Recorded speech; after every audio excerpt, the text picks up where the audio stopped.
Dukung UFIT TV dengan belanja di UFIT Store. www.ufitstore.com. Bismillahirrahmanirrahim. Assalamualaikum warahmatullahi wabarakatuh.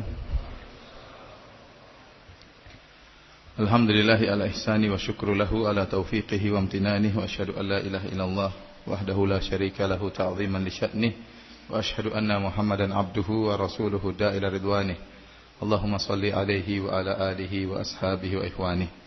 Ikhwan dan akhwat yang dirahmati oleh Allah Subhanahu wa taala, puji dan syukur kita senantiasa wajib untuk dipanjatkan kepada Allah Subhanahu wa taala yang telah memberikan kita kemudahan sehingga pada hari ini di pagi hari kita diberi kesempatan untuk bisa berkumpul ya di salah satu dari rumah-rumah Allah Subhanahu wa taala ya dalam rangka untuk mendekatkan diri kita kepada Allah Subhanahu wa taala.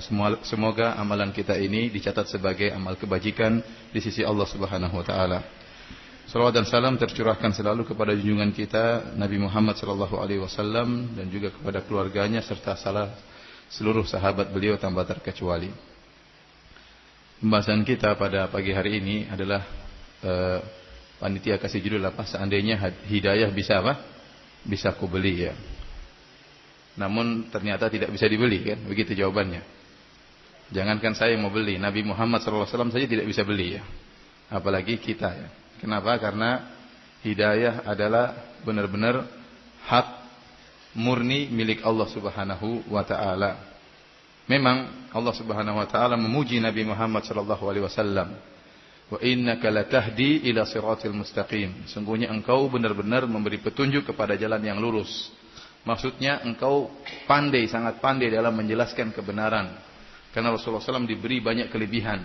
Diberi akhlak yang mulia, diberi kefasihan lisan, kemudian husnul bayan, ya, cara penyampaian yang terbaik. Ini semua ada pada Nabi SAW. Makanya Allah mengatakan tentang Nabi, sungguh engkau benar-benar memberi petunjuk kepada jalan yang lurus.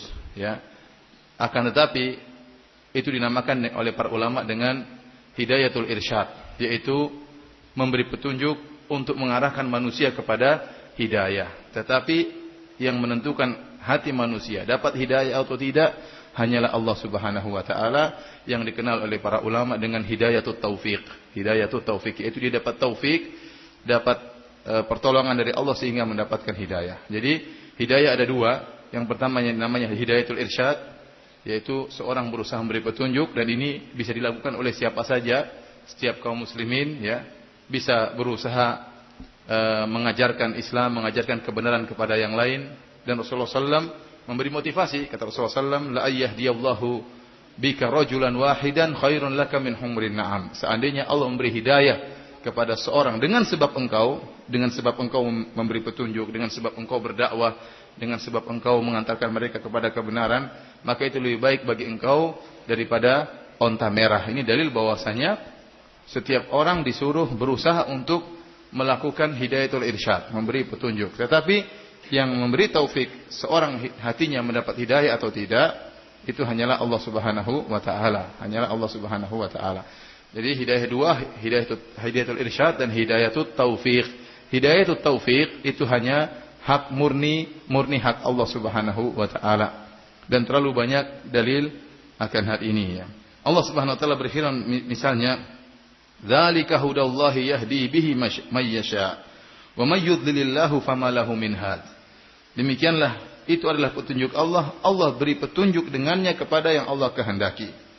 Wa man yudlilillahu fama lahu min had. Adapun orang yang disesatkan oleh Allah, maka tidak ada yang bisa beri petunjuk kepadanya.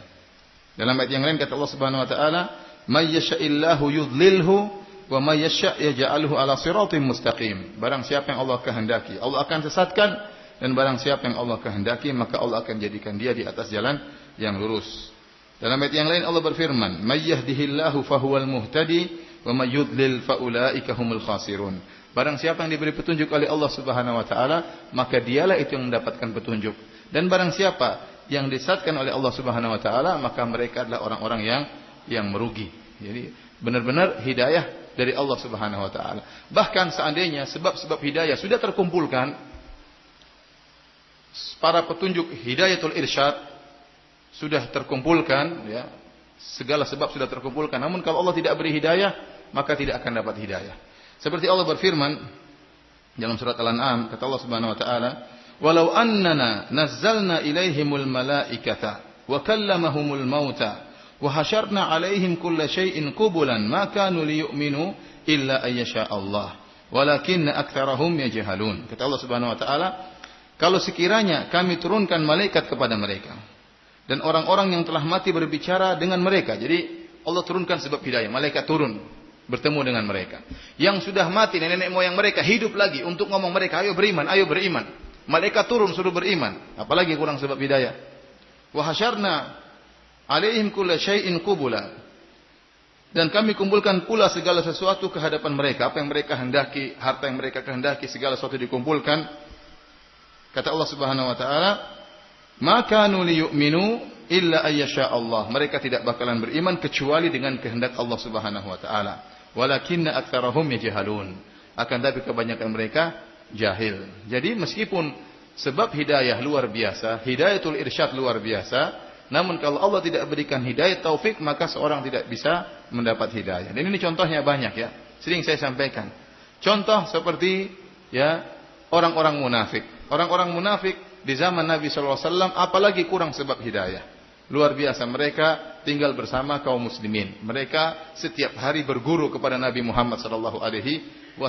Jadi ustadz mereka Nabi Muhammad SAW. Mereka selalu ikut pengajian Nabi SAW. Mereka selalu solat berjamaah bersama kaum muslimin. Kecuali solat Isya dan solat subuh. Kenapa? Kalau solat Isya dan solat subuh mereka tidak datang, tidak ketahuan karena gelap, ya.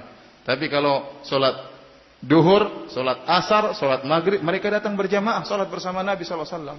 Mereka mendengar ujangan-ujangan Nabi SAW. Mereka melihat mukjizat Nabi SAW. Bahkan turun ayat-ayat menegur mereka secara langsung, membongkar isi hati mereka. Apalagi kurang sebab hidayah. Yang kurangnya, tidak ada kurang sama sekali. Hanya saja Allah tidak beri hidayah kepada mereka. Jadi sebab hidayah sudah terkumpulkan. Lihatlah bagaimana Nabi SAW terhadap pamannya Abu Talib. Nabi begitu sayang kepada pamannya Abu Talib, ya. Bahkan berusaha mendakwahi pamannya. Kenapa? Rasulullah SAW dipelihara oleh pamannya sejak kecil, ya. Luar biasa sayangnya Nabi SAW. Bahkan disebutkan oleh sebagian ulama, sampai-sampai Nabi SAW menggembalakan kambing-kambing itu, diantaranya hasilnya diberikan kepada pamannya, karena pamannya miskin. Kenapa Nabi SAW memelihara Ali bin Abi Thalib? Karena Abu Talib miskin. Maka Rasulullah SAW mengatakan, biarkan anakmu Abu Talib saya yang pelihara. Karena sayangnya dia kepada pamannya. Terus pamannya juga sangat sayang kepada Nabi SAW. Sehingga rela membela mati-matian Nabi Muhammad SAW.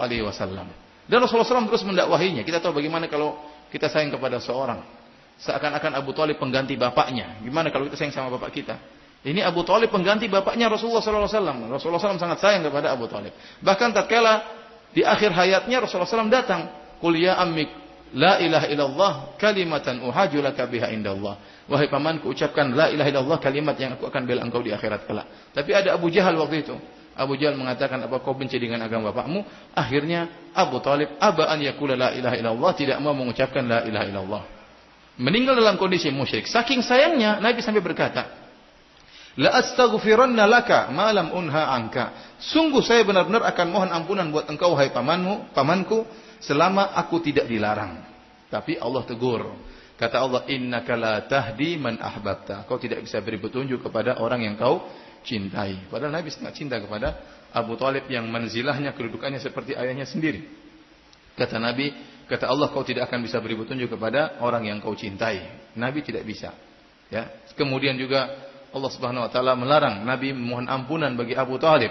Kata Allah Subhanahu wa taala, "Ma kana lin-nabi walladzina amanu ay yastaghfiru lil musyrikin walau kanu uli qurba." Tidak pantas bagi nabi dan tidak pantas bagi orang yang beriman untuk mohon ampunan bagi orang-orang musyrikin meskipun karib kerabat. Ditegur Nabi sallallahu alaihi wasallam.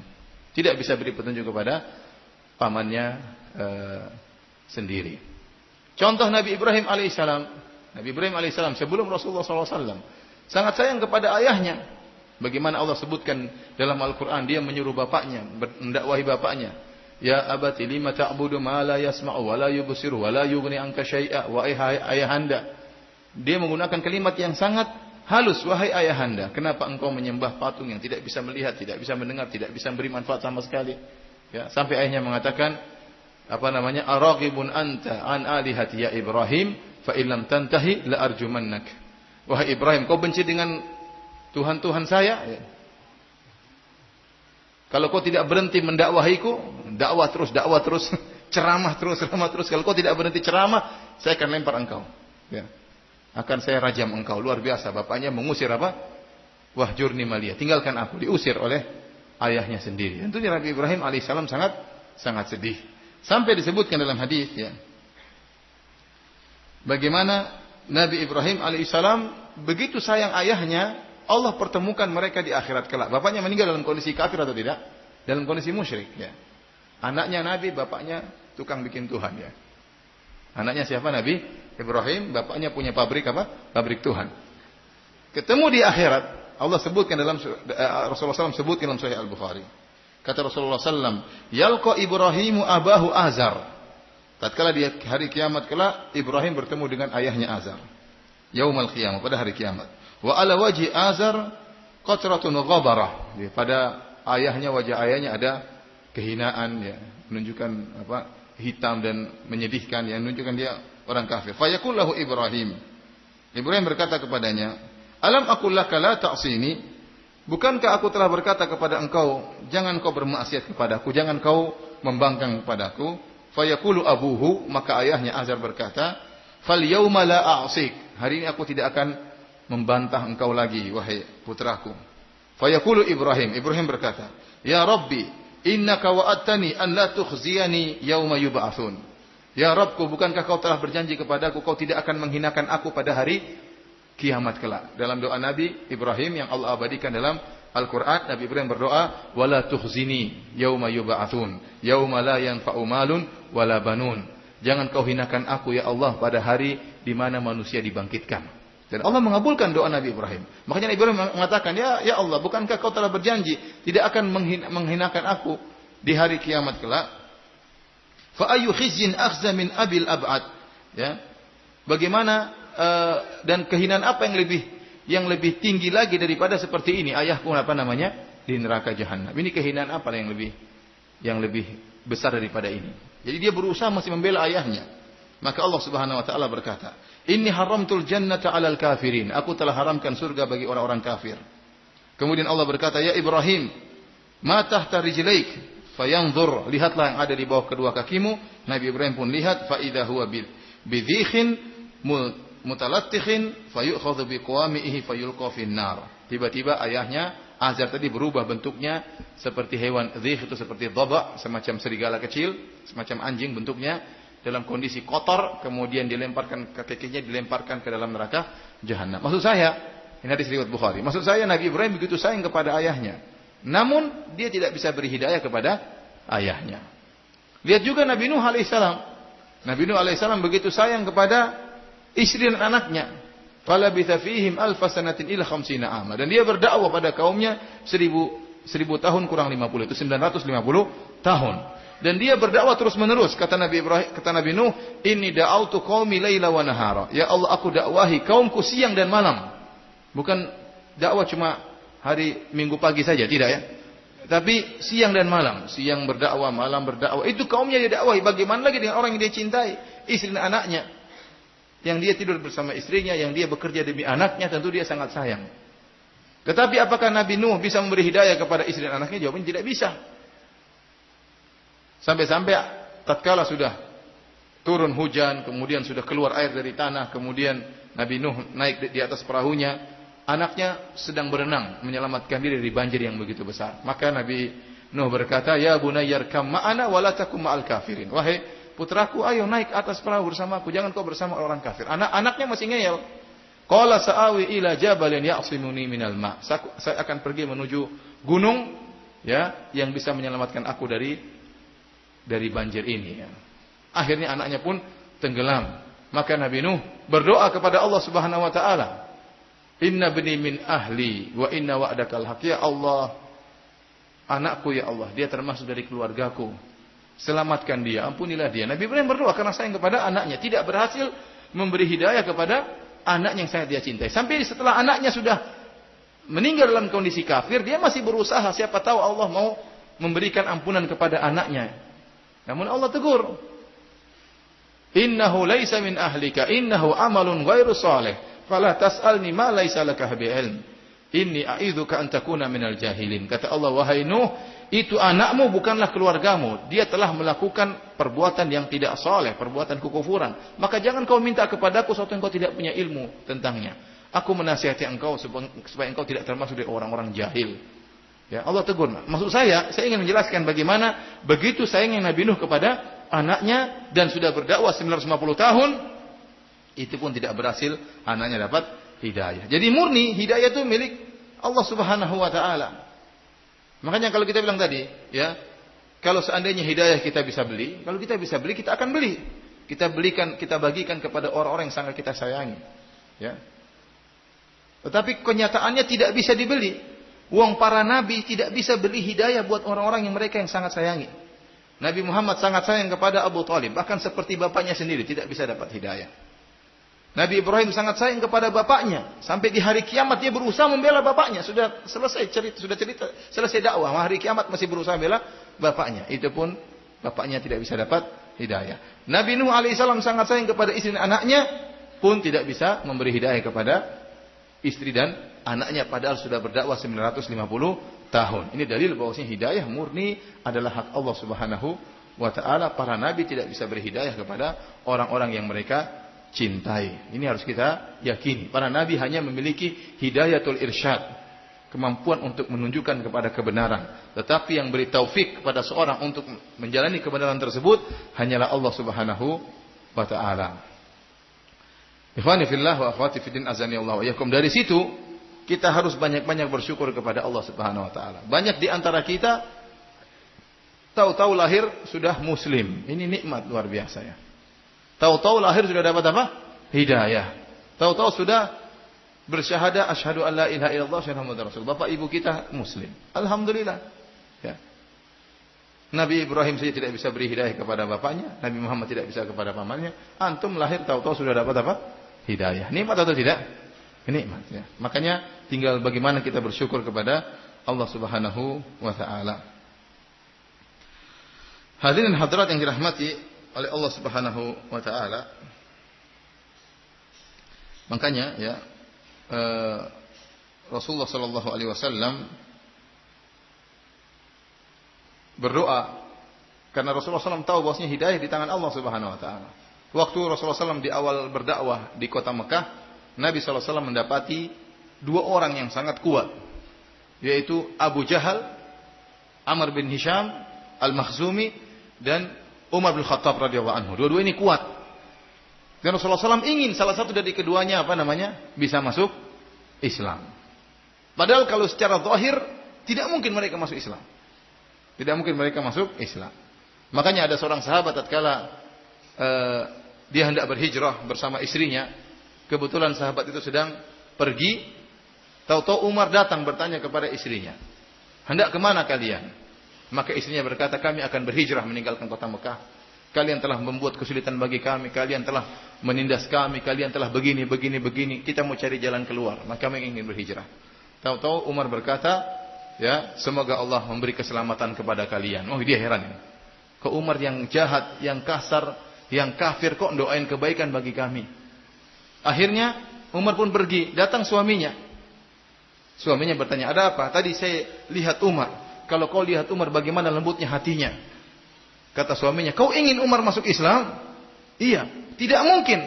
Sampai himarnya masuk Islam baru dia bisa masuk Islam." Kalau himarnya masuk Islam baru si Umar bisa masuk apa? Islam. Saking sahabat ini tidak kebayang bagi dia Umar bisa masuk Islam. Bagaimana kebayang kalau masuk Islam sedangkan dia menyiksa para sahabat, ya, kerasnya kepada para sahabat. Tapi Rasulullah SAW berdoa. Dalam hadis diriwayatkan oleh Imam Ahmad dan Tirmidzi, Rasulullah SAW berdoa, "Allahumma a'izzal Islam bi Abi Jahal bin Hisham atau bi Umar bin Khattab." Ya Allah, kuatkanlah Islam dengan Abu Jahal atau dengan Umar, salah satunya. Ya, Rasulullah SAW berharap. Rasulullah SAW tahu meskipun secara zahir mustahil, tidak mungkin, dua-duanya kenceng, dua-duanya jahat, tapi Rasulullah SAW tahu hidayah di tangan siapa? Allah Subhanahu wa taala. Maka Rasulullah SAW berdoa, "Ya Allah, kuatkanlah Islam, jayakanlah Islam dengan salah satu dari kedua orang ini. Bi ahadi umarain. Apakah Amr bin Hisham yaitu Abu Jahal ataukah Umar bin Khattab radhiyallahu taala anhu? Ternyata Allah kabulkan kepada siapa? Umar bin Khattab radhiyallahu anhu. Tahu-tahu Allah buka hatinya, kemudian dia masuk Islam. Baik. Ikhwan dan akhwat yang dirahmati Allah Subhanahu wa taala. Kalau kita telah jelaskan bahwasanya hidayah di tangan Allah Subhanahu wa taala, murni hak Allah Subhanahu wa taala, ya. Tidak ada manusia yang bisa memberikan hidayah, mereka hanya bisa menjelaskan kebenaran, tapi hidayah hanyalah murni milik Allah Subhanahu wa taala. Dan setiap kita yang mendapat iman, kita dapat hidayah dari Allah Subhanahu wa taala. Mungkin ada pertanyaan, Ustaz, kalau begitu buat apa kita cari hidayah? Wong sudah ditakdirkan si fulan dapat hidayah, si fulan tidak dapat hidayah, ya. Jawabannya ini kembali kepada masalah takdir. Meskipun kita tahu hidayah di tangan Allah Subhanahu wa taala, ya, dan semua sudah ditakdirkan, si fulan masuk surga, si fulan masuk neraka, semua sudah ditakdirkan. Si fulan dapat hidayah, si fulan tidak dapat hidayah, ya. Lihat iblis itu luar biasa. Saya kalau pikir iblis ini gimana, ya?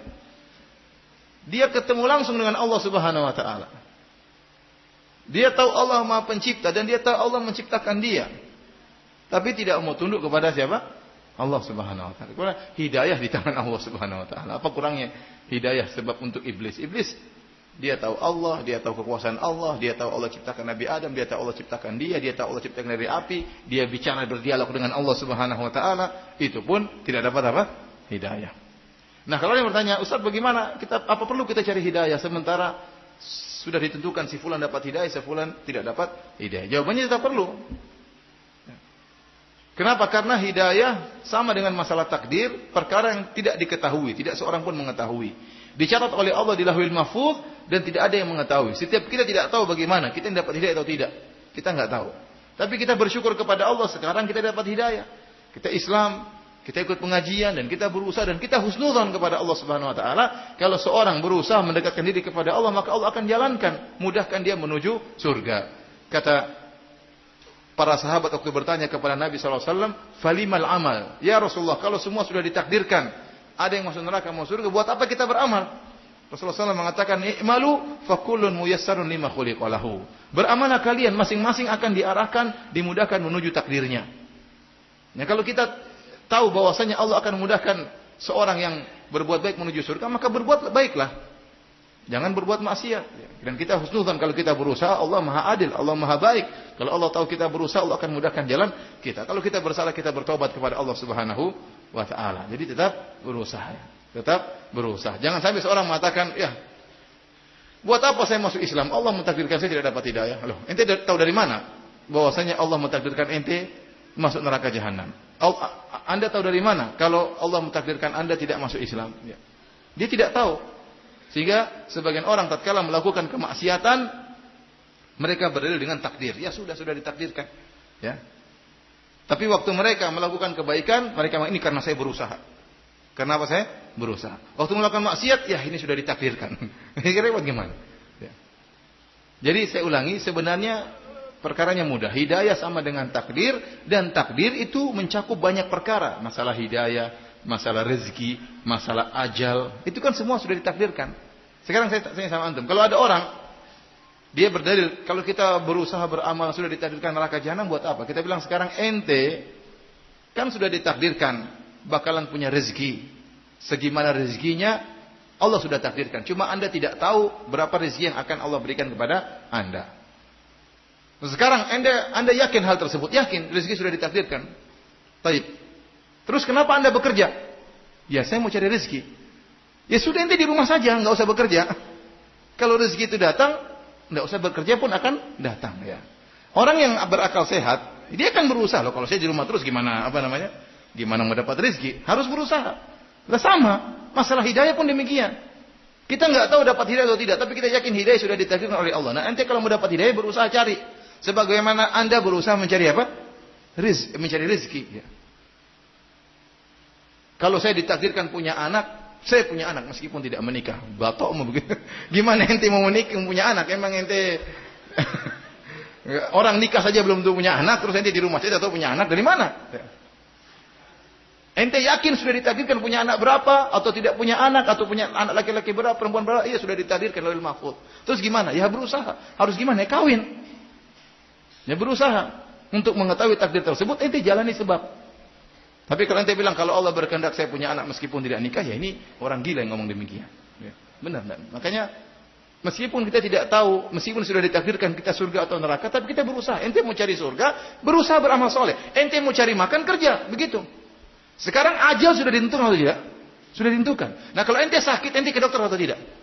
Enggak, kalau Allah mentakdirkan saya berumur panjang, meskipun tidak berobat saya akan berumur panjang. Iya, itu mati konyol namanya seperti itu.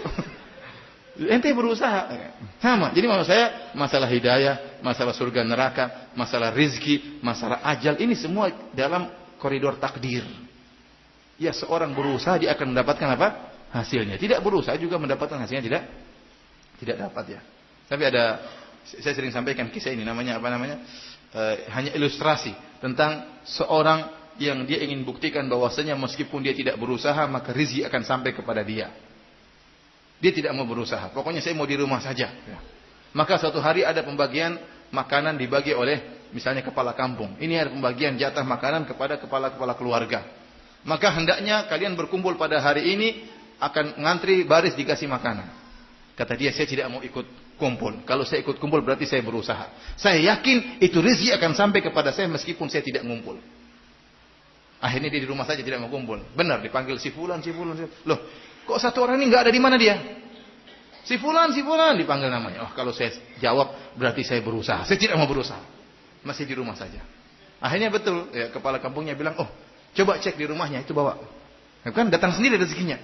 Akhirnya ada petugasnya bawa ke rumahnya. Nah ini, benar kan saya tidak usah berusaha, rezeki akan apa? Datang. Nah, ini kata-kata fulan. Kalau saya jawab iya berarti saya berusaha. Saya nggak mau jawab. Saya nggak mau jawab. Kalau saya jawab berarti saya berusaha. Akhirnya fulan. Aduh, gimana ya? Udah kita kasih orang saja. Dia dengar dulu. Fulan. Oh, iya. Oh ada orangnya. Berarti itu juga berusaha ya. Jadi mau saya ini ilustrasi saja. Maksudnya namanya orang mau cari rezeki harus ada usaha. Benar terkadang orang tidak berusaha datang rezeki. Itu benar kadang-kadang seperti itu.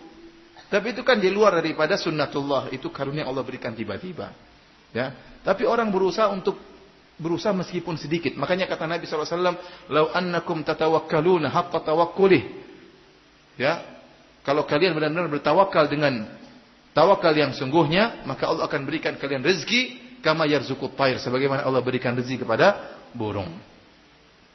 Taksdu himasan wa taruhu bitana. Pergi dalam kondisi perut kosong dan balik dalam kondisi perut sudah kenyang. Jadi burung berusaha. Nah, maksudnya sebagian ulama seperti Ibnu Rajab Al-Hambali mengatakan, Anda harus berusaha meskipun sedikit, tapi tawakalnya dibenerin.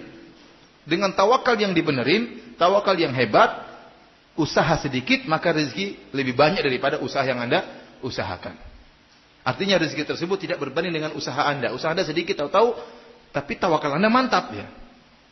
Harus dimantapkan dulu tawakal. Yakin rezeki dari Allah, berusaha. Meskipun usahanya tidak seberapa, Allah akan berikan rezeki lebih daripada yang kita bayangkan. Ya. Tinggal tawakalnya kita perbaiki.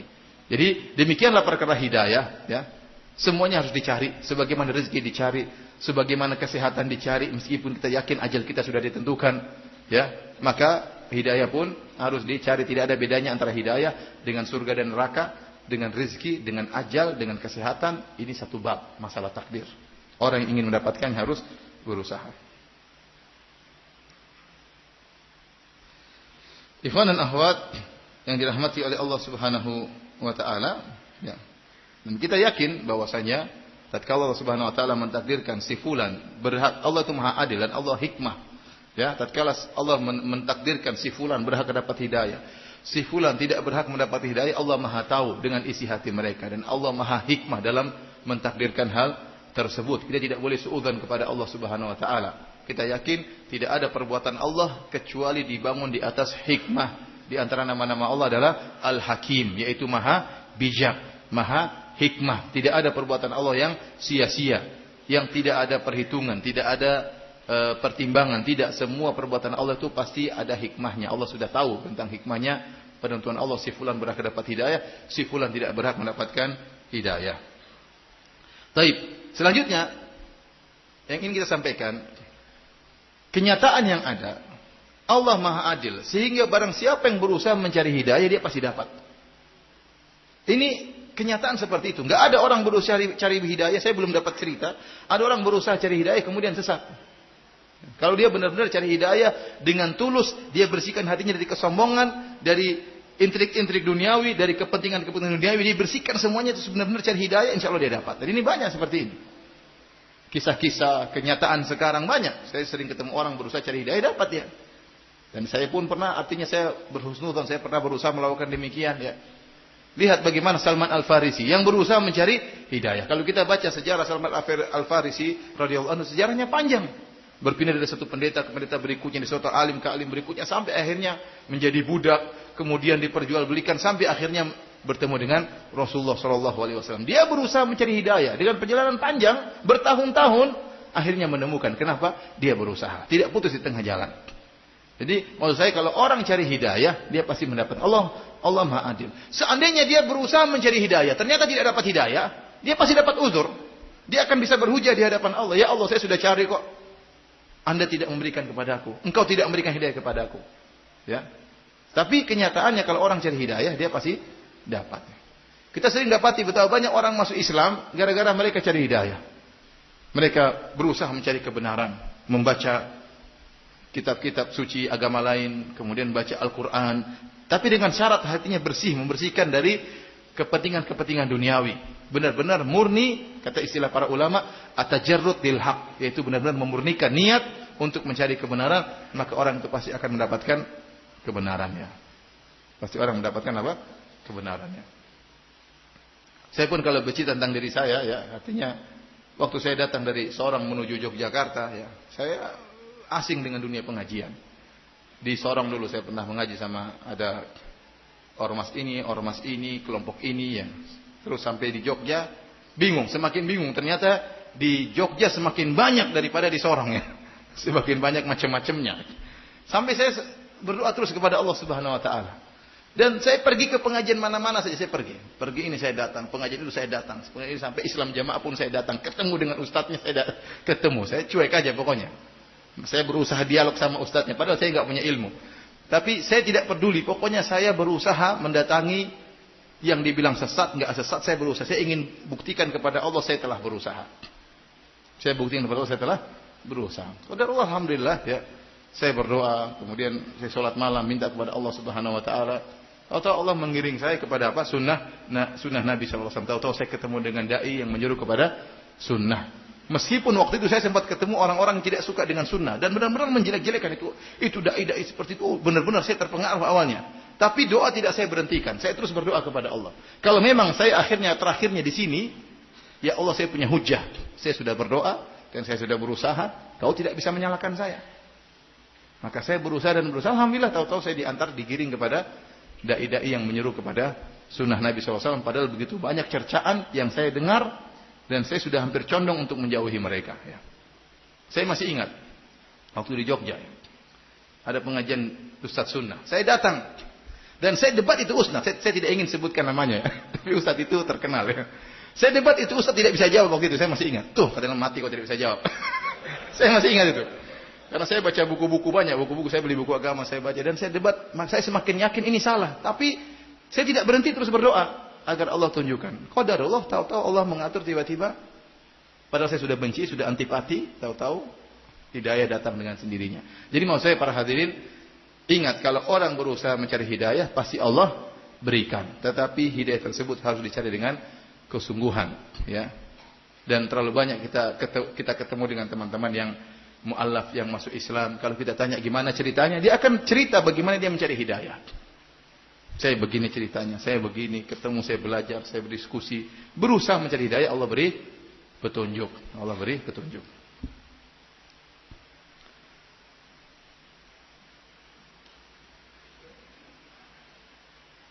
Namun sebagaimana saya katakan, hidayah di tangan Allah Subhanahu Wa Taala. Ya.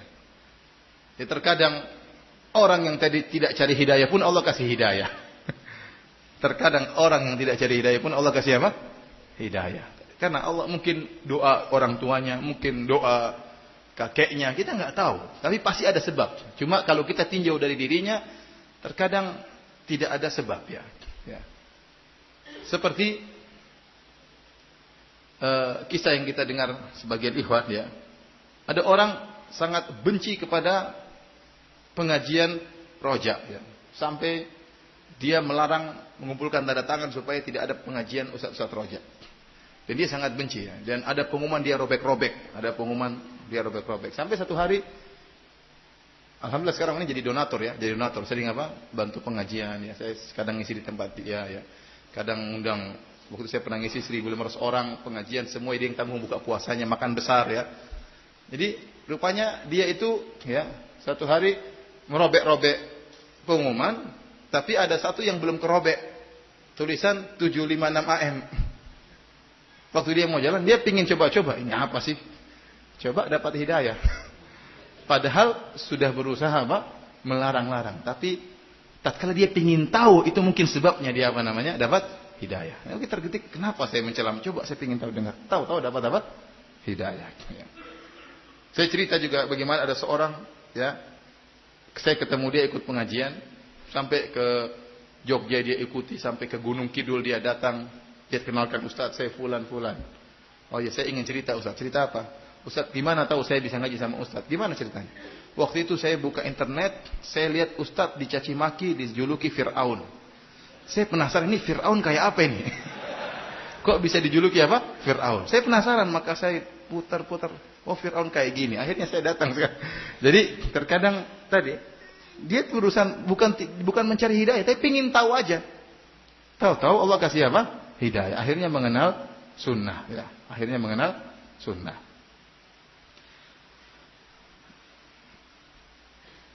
Baik, hadirin hadirat yang dirahmati Allah Subhanahu wa taala, kita ingat juga kisah siapa? Dimat Al-Azdi. Dimat Al-Azdi dalam Sahih Muslim masuk Islam kenapa? Gara-gara ingin menyembuhkan Nabi. Niatnya baik. Nabi SAW dituduh sebagai majnun, orang gila. Saking seringnya dia dengar Muhammad ini orang gila, dia berniat baik. Dia cari itu Nabi Muhammad di Mekah. Cari, pingin tahu mana Muhammad yang gila tersebut. Kok terkenal sekali orang gila ini.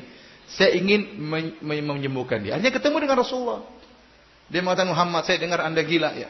Saya ini bisa menyembuhkan orang gila. Maukah saya sembuhkan Anda? Ya, subhanallah. Ini luar biasa ya. Jadi saya tidak bayangkan kalau ada orang datang kepada saya, Firanda, saya dengar kamu gila Firanda. Itu perasaan yang sangat menyedihkan ya.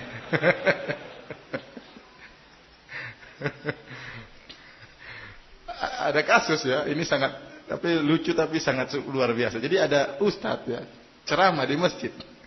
Ceramah menarik, tahu-tahu datang orang gila masuk, benar-benar gila. Sekarang yang datang apa? Orang gila. Orang gila itu pintar, dia ngejek ustadz. Dia bilang apa? Ustadz, kalau antum mau cari uang jangan di masjid.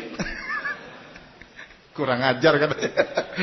Tapi ustadz itu tenang saja ya. Begitu ada cobaan-cobaannya. Antum datang, kamu saya dengar kamu gila. Saya ingin apa? Obat. Tapi Rasulullah SAW tidak tersinggung waktu dibilang apa? Kamu gila. Rasulullah SAW langsung bilang, Innal hamdalillah nahmaduhu wa nasta'inuhu may yahdihillahu fala mudhillalah wa may yudlil fala hadiyalah.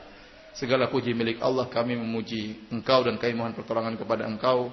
Kami berlindung dari keburukan jiwa kami, keburukan amalan kami. Barang siapa yang diberi petunjuk, maka tidak ada yang bisa menyesatkannya.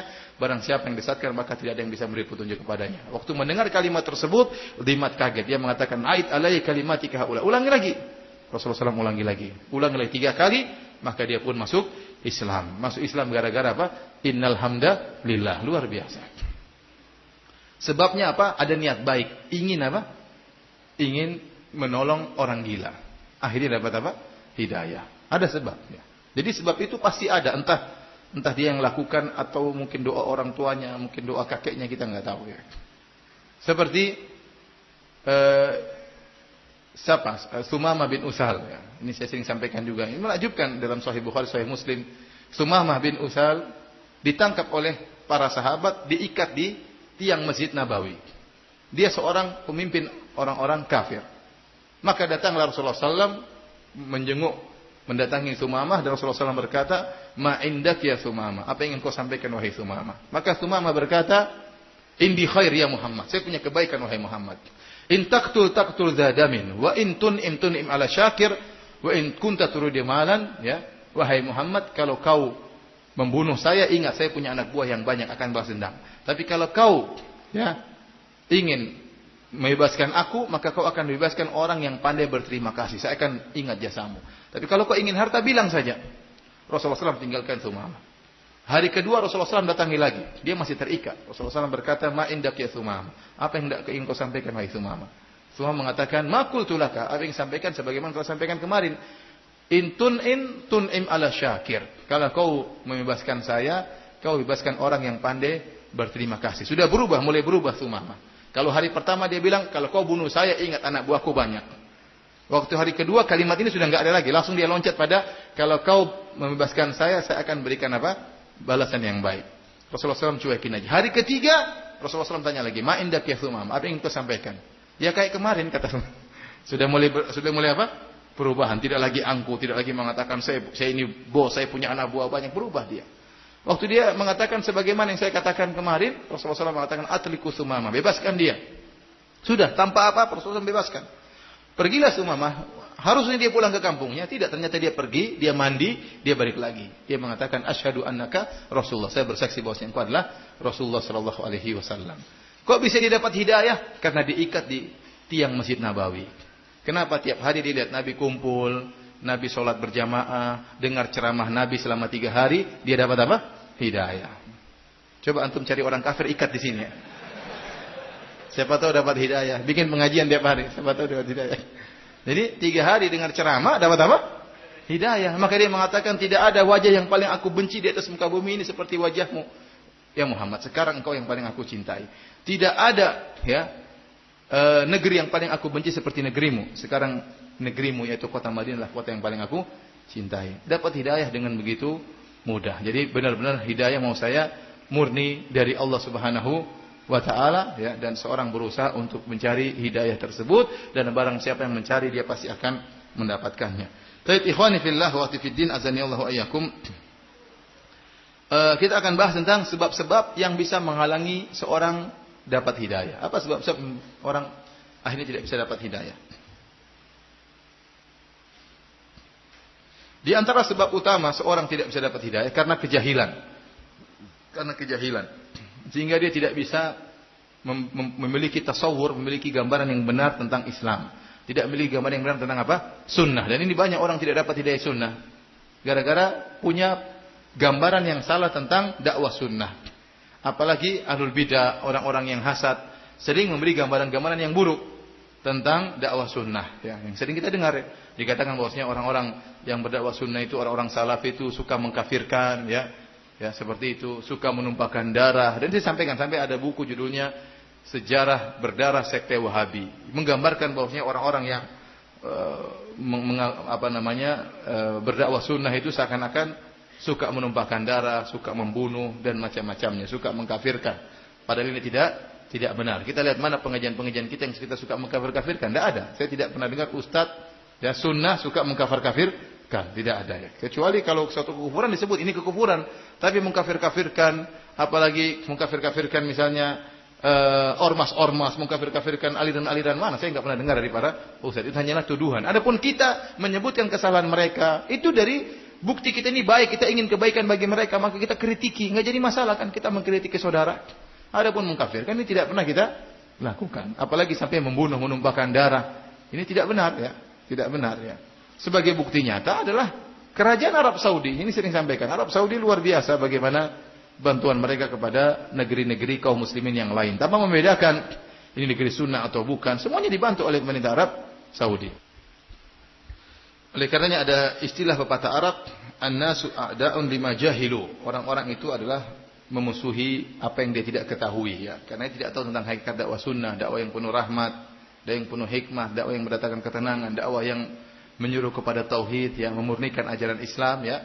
Maka mereka tidak, karena ketidaktahuan gambaran yang benar, mereka benci kepada dakwah sunnah karena suudzon yang mereka dapatkan dari berita-berita yang tidak benar. Ini sekarang apalagi ya. Saya kemarin ke Bali ya, ketemu dengan sebagian ikhwan cerita ya.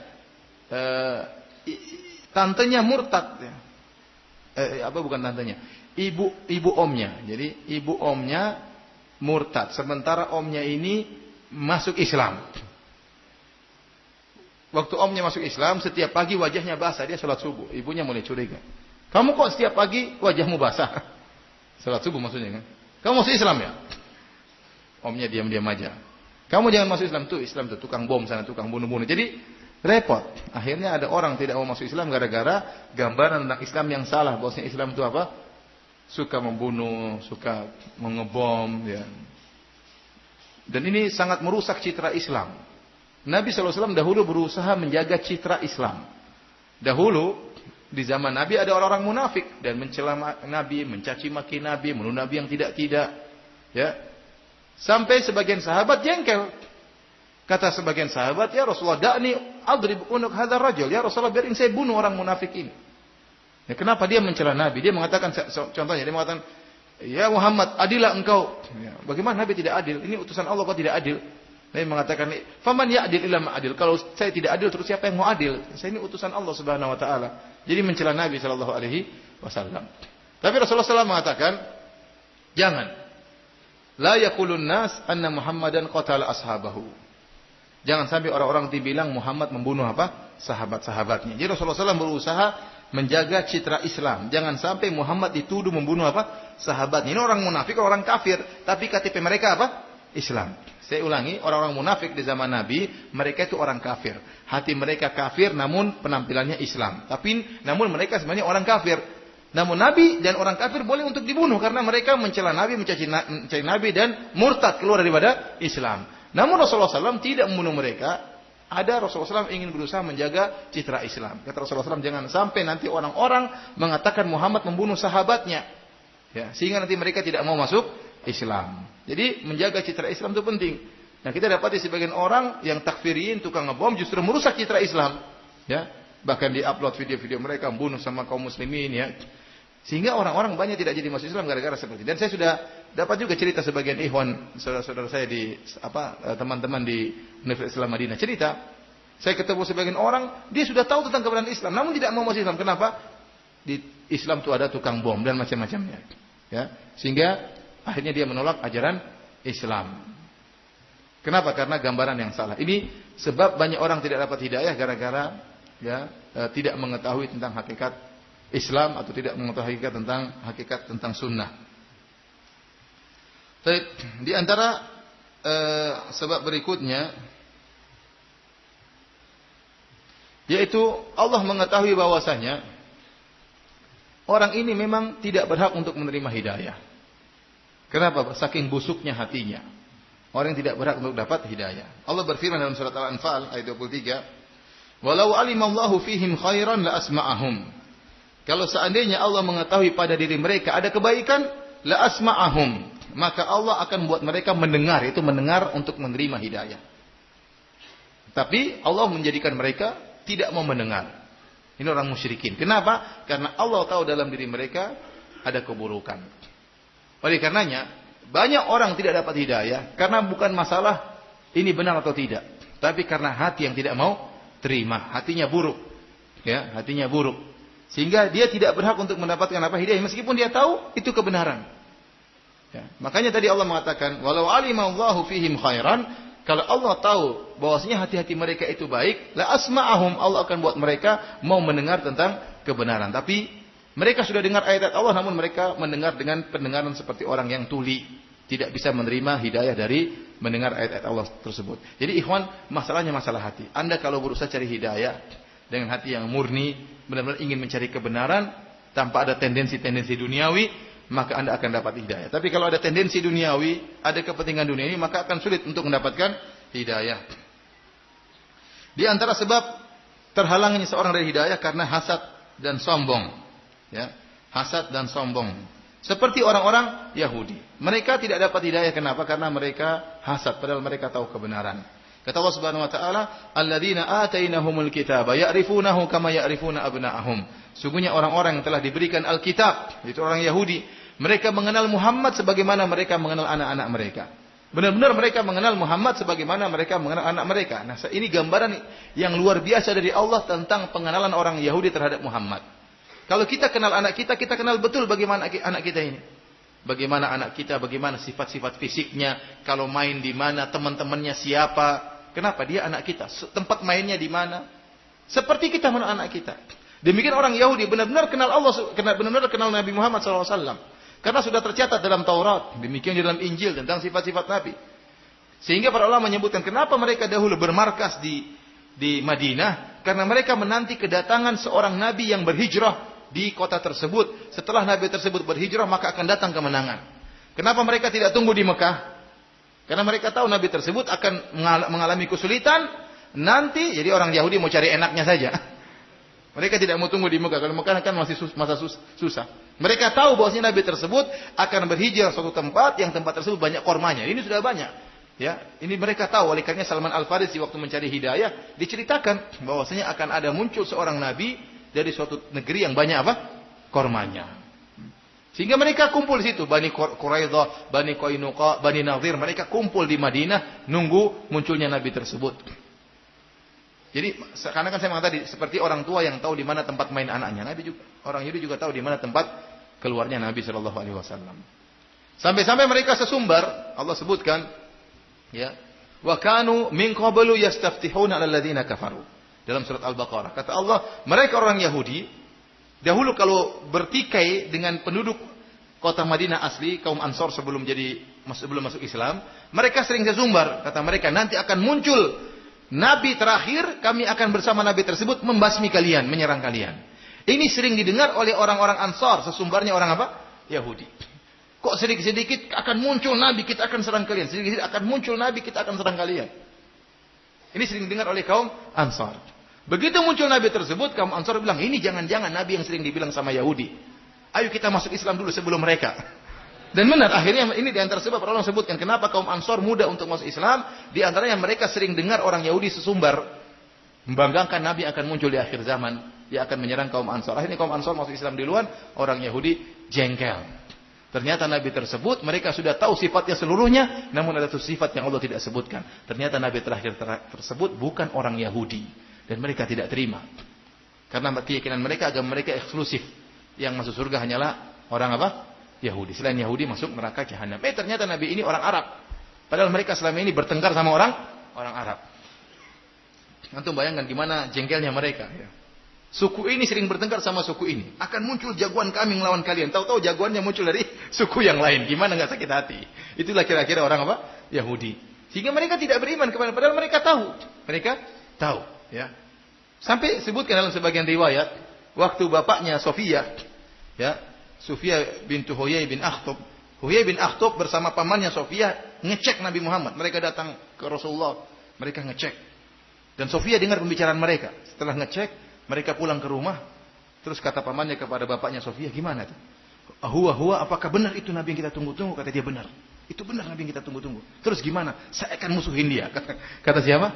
Saya akan musuhin dia selama saya masih hidup. Aneh. Mereka sudah tahu itu Nabi yang mereka tunggu-tunggu. Dan ini dengar oleh Sofia. Itu Nabi yang ditunggu-tunggu. Kenapa bapakku melawan dia? Kenapa? Karena hasad. Hasadan min indi anfusihim. Ya, karena hasad yang muncul dari diri-diri mereka. Sama seperti iblis tahu Nabi Adam benar, Nabi Adam lebih berilmu, Allah ajarkan ilmu, namun tidak mau sujud kepada Nabi Adam. Kenapa? Karena hasad. Dan ini banyak menjadikan orang-orang tidak dapat hidayah gara-gara hasad. Gara-gara hasad. Di antara contoh orang-orang yang hasad tidak dapat hidayah adalah siapa? Abu Jahal. Abu Jahal namanya, Abu Jahal ini sebenarnya gelaran dia Abul Hakam. Abul Hakam ya. Karena dia cerdas, kemudian dia itu pandai mengatur, maka dia dijuluki dengan apa? Abul Hakam. Tetapi Rasulullah SAW bilang dia apa? Abu Jahal, si goblok ya. Harusnya si pintar jadi siapa? Si goblok ya. Ya, kenapa? Karena dia goblok memang. Siapa namanya? Abu Jahal. Jadi Abu Jahal pernah ditanya oleh Miswar bin Makhramah. Dan Miswar bin Makhramah ini ponakannya Abu Jahal. Dia adalah ibnu ukhti Abi Jahal. Jadi anak dari saudari perempuannya Abu Jahal. Dia bertanya kepada Abu Jahal, "Ya khali, hal kuntum tattahimuna Muhammadan bil kadzib?" Kata dia, "Wahai pamanku, apakah kalian pernah menuduh Muhammad sebagai pendusta? Qabal an yaqula maqal, sebelum dia mengaku sebagai nabi, pernahkah kalian menuduh dia sebagai pendusta?"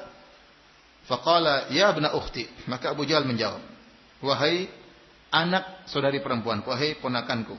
Wallahi, laqad kana Muhammadun fina wa huwa syabun yud'al amin.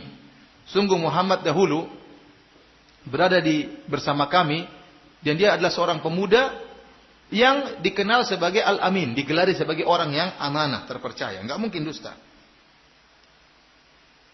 Fama jarrabna alaihi kadziban qad, kami tidak pernah tahu dia dusta meskipun sekali enggak pernah. Abu Jahal mengakui ini. Qala Miswar bin Makhram bertanya lagi, "Ya Khali, fama lakum la tattabi'unahu?" Kenapa kalian tidak mengikuti Muhammad? Sudah tahu Muhammad tidak pernah dusta. Qala ya ibna ukhti, maka Abu Jahal menjawab, "Wahai ponakanku, tanaza'na nahnu wa Banu Hashim asy-Syaraf." Kami Banu Makhzum, jadi Banu Makhzum kabilahnya Abu Jahal dengan Banu Hashim kabilahnya Nabi Muhammad SAW ini sering berlomba-lomba untuk menunjukkan kemuliaan. Dan Abu Jahal mengakui, tanaza'na nahnu wa Banu Hashim asy-Syarafa. Kami Bani Makhzum, kabilah Makhzum dan kabilah Bani Hashim sering bersaing dalam meraih kemuliaan.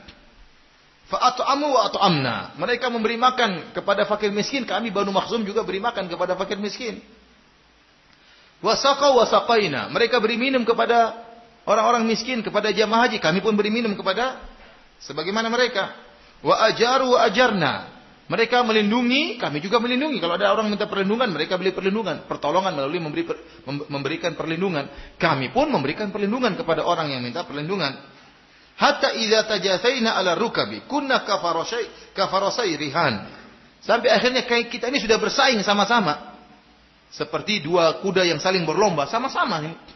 Sudah sama-sama dalam segala hal. Mereka suka sedekah, kami sedekah. Mereka suka menolong, kami pun suka menolong. Kami bisa menyaingi mereka dalam segala hal. Qalu minna nabiyyun. Tahu-tahu Bani Hashim mengatakan kita punya nabi. Nah kalau ini kita nggak bisa nyaingi. Kata Abu Jahal, famata nudriku mithla hadhi. Bagaimana kita juga mengaku ada nabi? Ini yang membuat Abu Jahal tidak mau beriman kepada Muhammad SAW. Karena dia sudah bersaing sejak awal. Kalau kabilahnya Nabi SAW bersedekah, kabilah Banu Hashim juga, Banu Makhzum juga bisa bersedekah. Kalau kabilah Bani Hashim bisa menolong orang, Banu Makhzum juga bisa menolong orang. Nah kalau ada kabilah Banu Hashim ngaku punya Nabi, lah kita gimana mau ngalahin? Nggak mungkin saya ngaku saya sebagai Nabi. Akhirnya mereka tidak boleh punya Nabi. Kalau mereka punya Nabi, mereka menang, kita kalah saingan. Jadi bagaimana caranya kita mengatakan mereka tidak punya apa? Nabi. Itulah sebabnya kenapa Abu Jahal tidak mau beriman kepada Rasulullah sallallahu alaihi wasallam. Baik, ini diantara sebab orang tidak percaya karena hasad. Karena dia hasad, dia tahu itu kebenaran, dia tidak mau terima. Padahal dia tahu itu kebenaran. Namun karena hasad dalam dirinya, tidak mau tersaingi misalnya, maka dia tidak menerima kebenaran. Di antara sebab terhalangnya hidayah karena takut kehilangan kekuasaan. Dan ini peristiwa tragis yang dialami oleh Herakl. Dan Allah abadikan kisah Rasulullah SAW. Allah abadikan kisahnya dalam Sahih Bukhari. Dalam Sahih Bukhari Rasulullah SAW ceritakan tentang Heraklius. Kita tahu Rasulullah SAW Islam adalah agama yang internasional. Maka Rasulullah SAW mengirim, mendakwahi para raja-raja. Dikirim surat oleh Nabi SAW. Di antaranya surat yang Rasulullah SAW kirim kepada Heraklius. Rasulullah SAW sebutkan, Aslim taslam, masuklah Islam kau akan selamat. Kalau kau tidak Islam, fa innama 'alaika itsmul arisiyin. Kalau kau tidak Islam wahai Heraklius, maka kau akan menanggung seluruh dosa rakyatmu. Ini ancaman Nabi. Rasulullah SAW mengatakan kita bersatu menuju kepada satu kalimat ya. Kemudian yaitu bertauhid kepada Allah. Hendaknya kau masuk Islam kau akan selamat. Kalau kau tidak masuk Islam, maka ya kau akan menanggung seluruh dosa-dosa rakyatmu. Setelah datang surat tersebut, Heraklius ingin tahu siapa Muhammad ini. Dia tidak langsung mencela. Karena dia seorang yang cerdas. Dan dia sudah dengar akan muncul Nabi yang baru, Nabi terakhir di zaman-zaman dia. Maka dia ingin cek, benarkah Nabi tersebut yang ngirim surat sama saya itu Nabi yang ditunggu-tunggu oleh orang-orang Yahudi dan Nasrani. Dan Heraklius beragama apa? Nasrani. Dari Romawi. Akhirnya qadarullah pada tahun tersebut, entah tahun 6 Hijriah atau 7 Hijriah, mungkin tahun 6 Hijriah, tahu-tahu Abu Sufyan, pemimpin orang-orang musyrikin yang masih kafir kala itu, sedang berjualan, berdagang di negeri Syam. Maka Heraklius pun manggil Abu Sufyan, ingin bertanya-tanya tentang Nabi yang kirim surat kepada dia. Maka mulailah Heraklius bertanya kepada Abu Sufyan tentang sifat-sifat Nabi. Dan seluruh jawaban Abu Sufyan sesuai dengan sifat Nabi Muhammad SAW yang diketahui oleh Heraklius. Bagaimana nasabnya, ya, bagaimana dakwahnya, apa isi dakwahnya, bagaimana model pengikutnya, semuanya benar. Setelah dijelaskan oleh Abu Sufyan dengan panjang lebar sesuai dengan pertanyaan Heraklius, maka Heraklius berkata, "Fa in kana ma taqul haqqan, fa sayamliku mawdi'a qadamai hataini."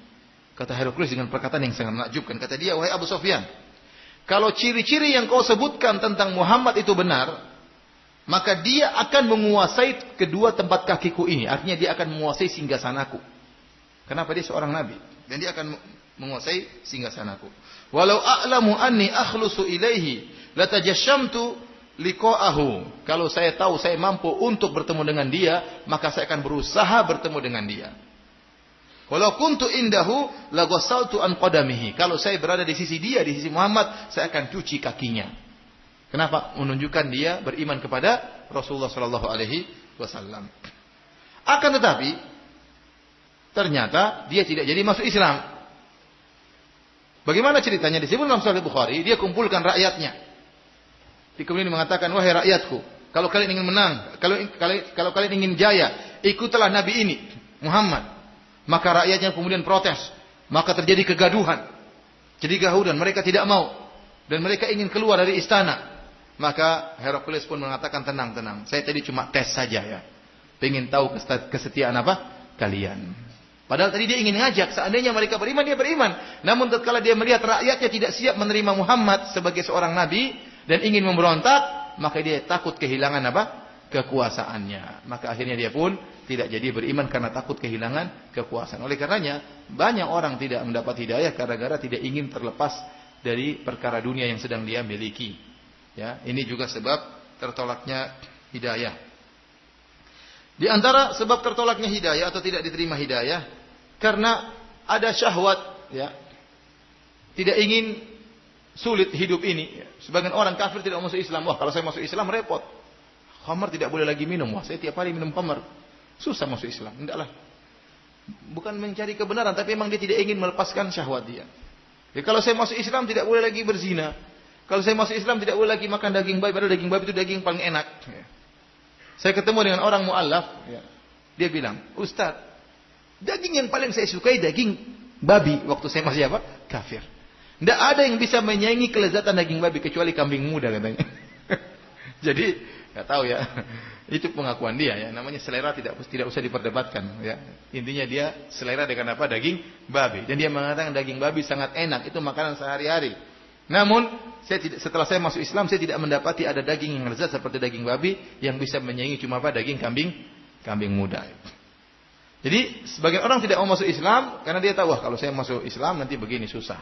Sebagian orang tidak mau mengenal sunnah. Kenapa? Kalau saya mau kenal sunnah nanti begini repot. Saya tidak bisa lagi begini, tidak ada lagi pemasukan dan macam-macamnya. Sehingga tidak mau mengenal sunnah. Akhirnya dia terhalang dari hidayah gara-gara tidak ingin meninggalkan syahwatnya.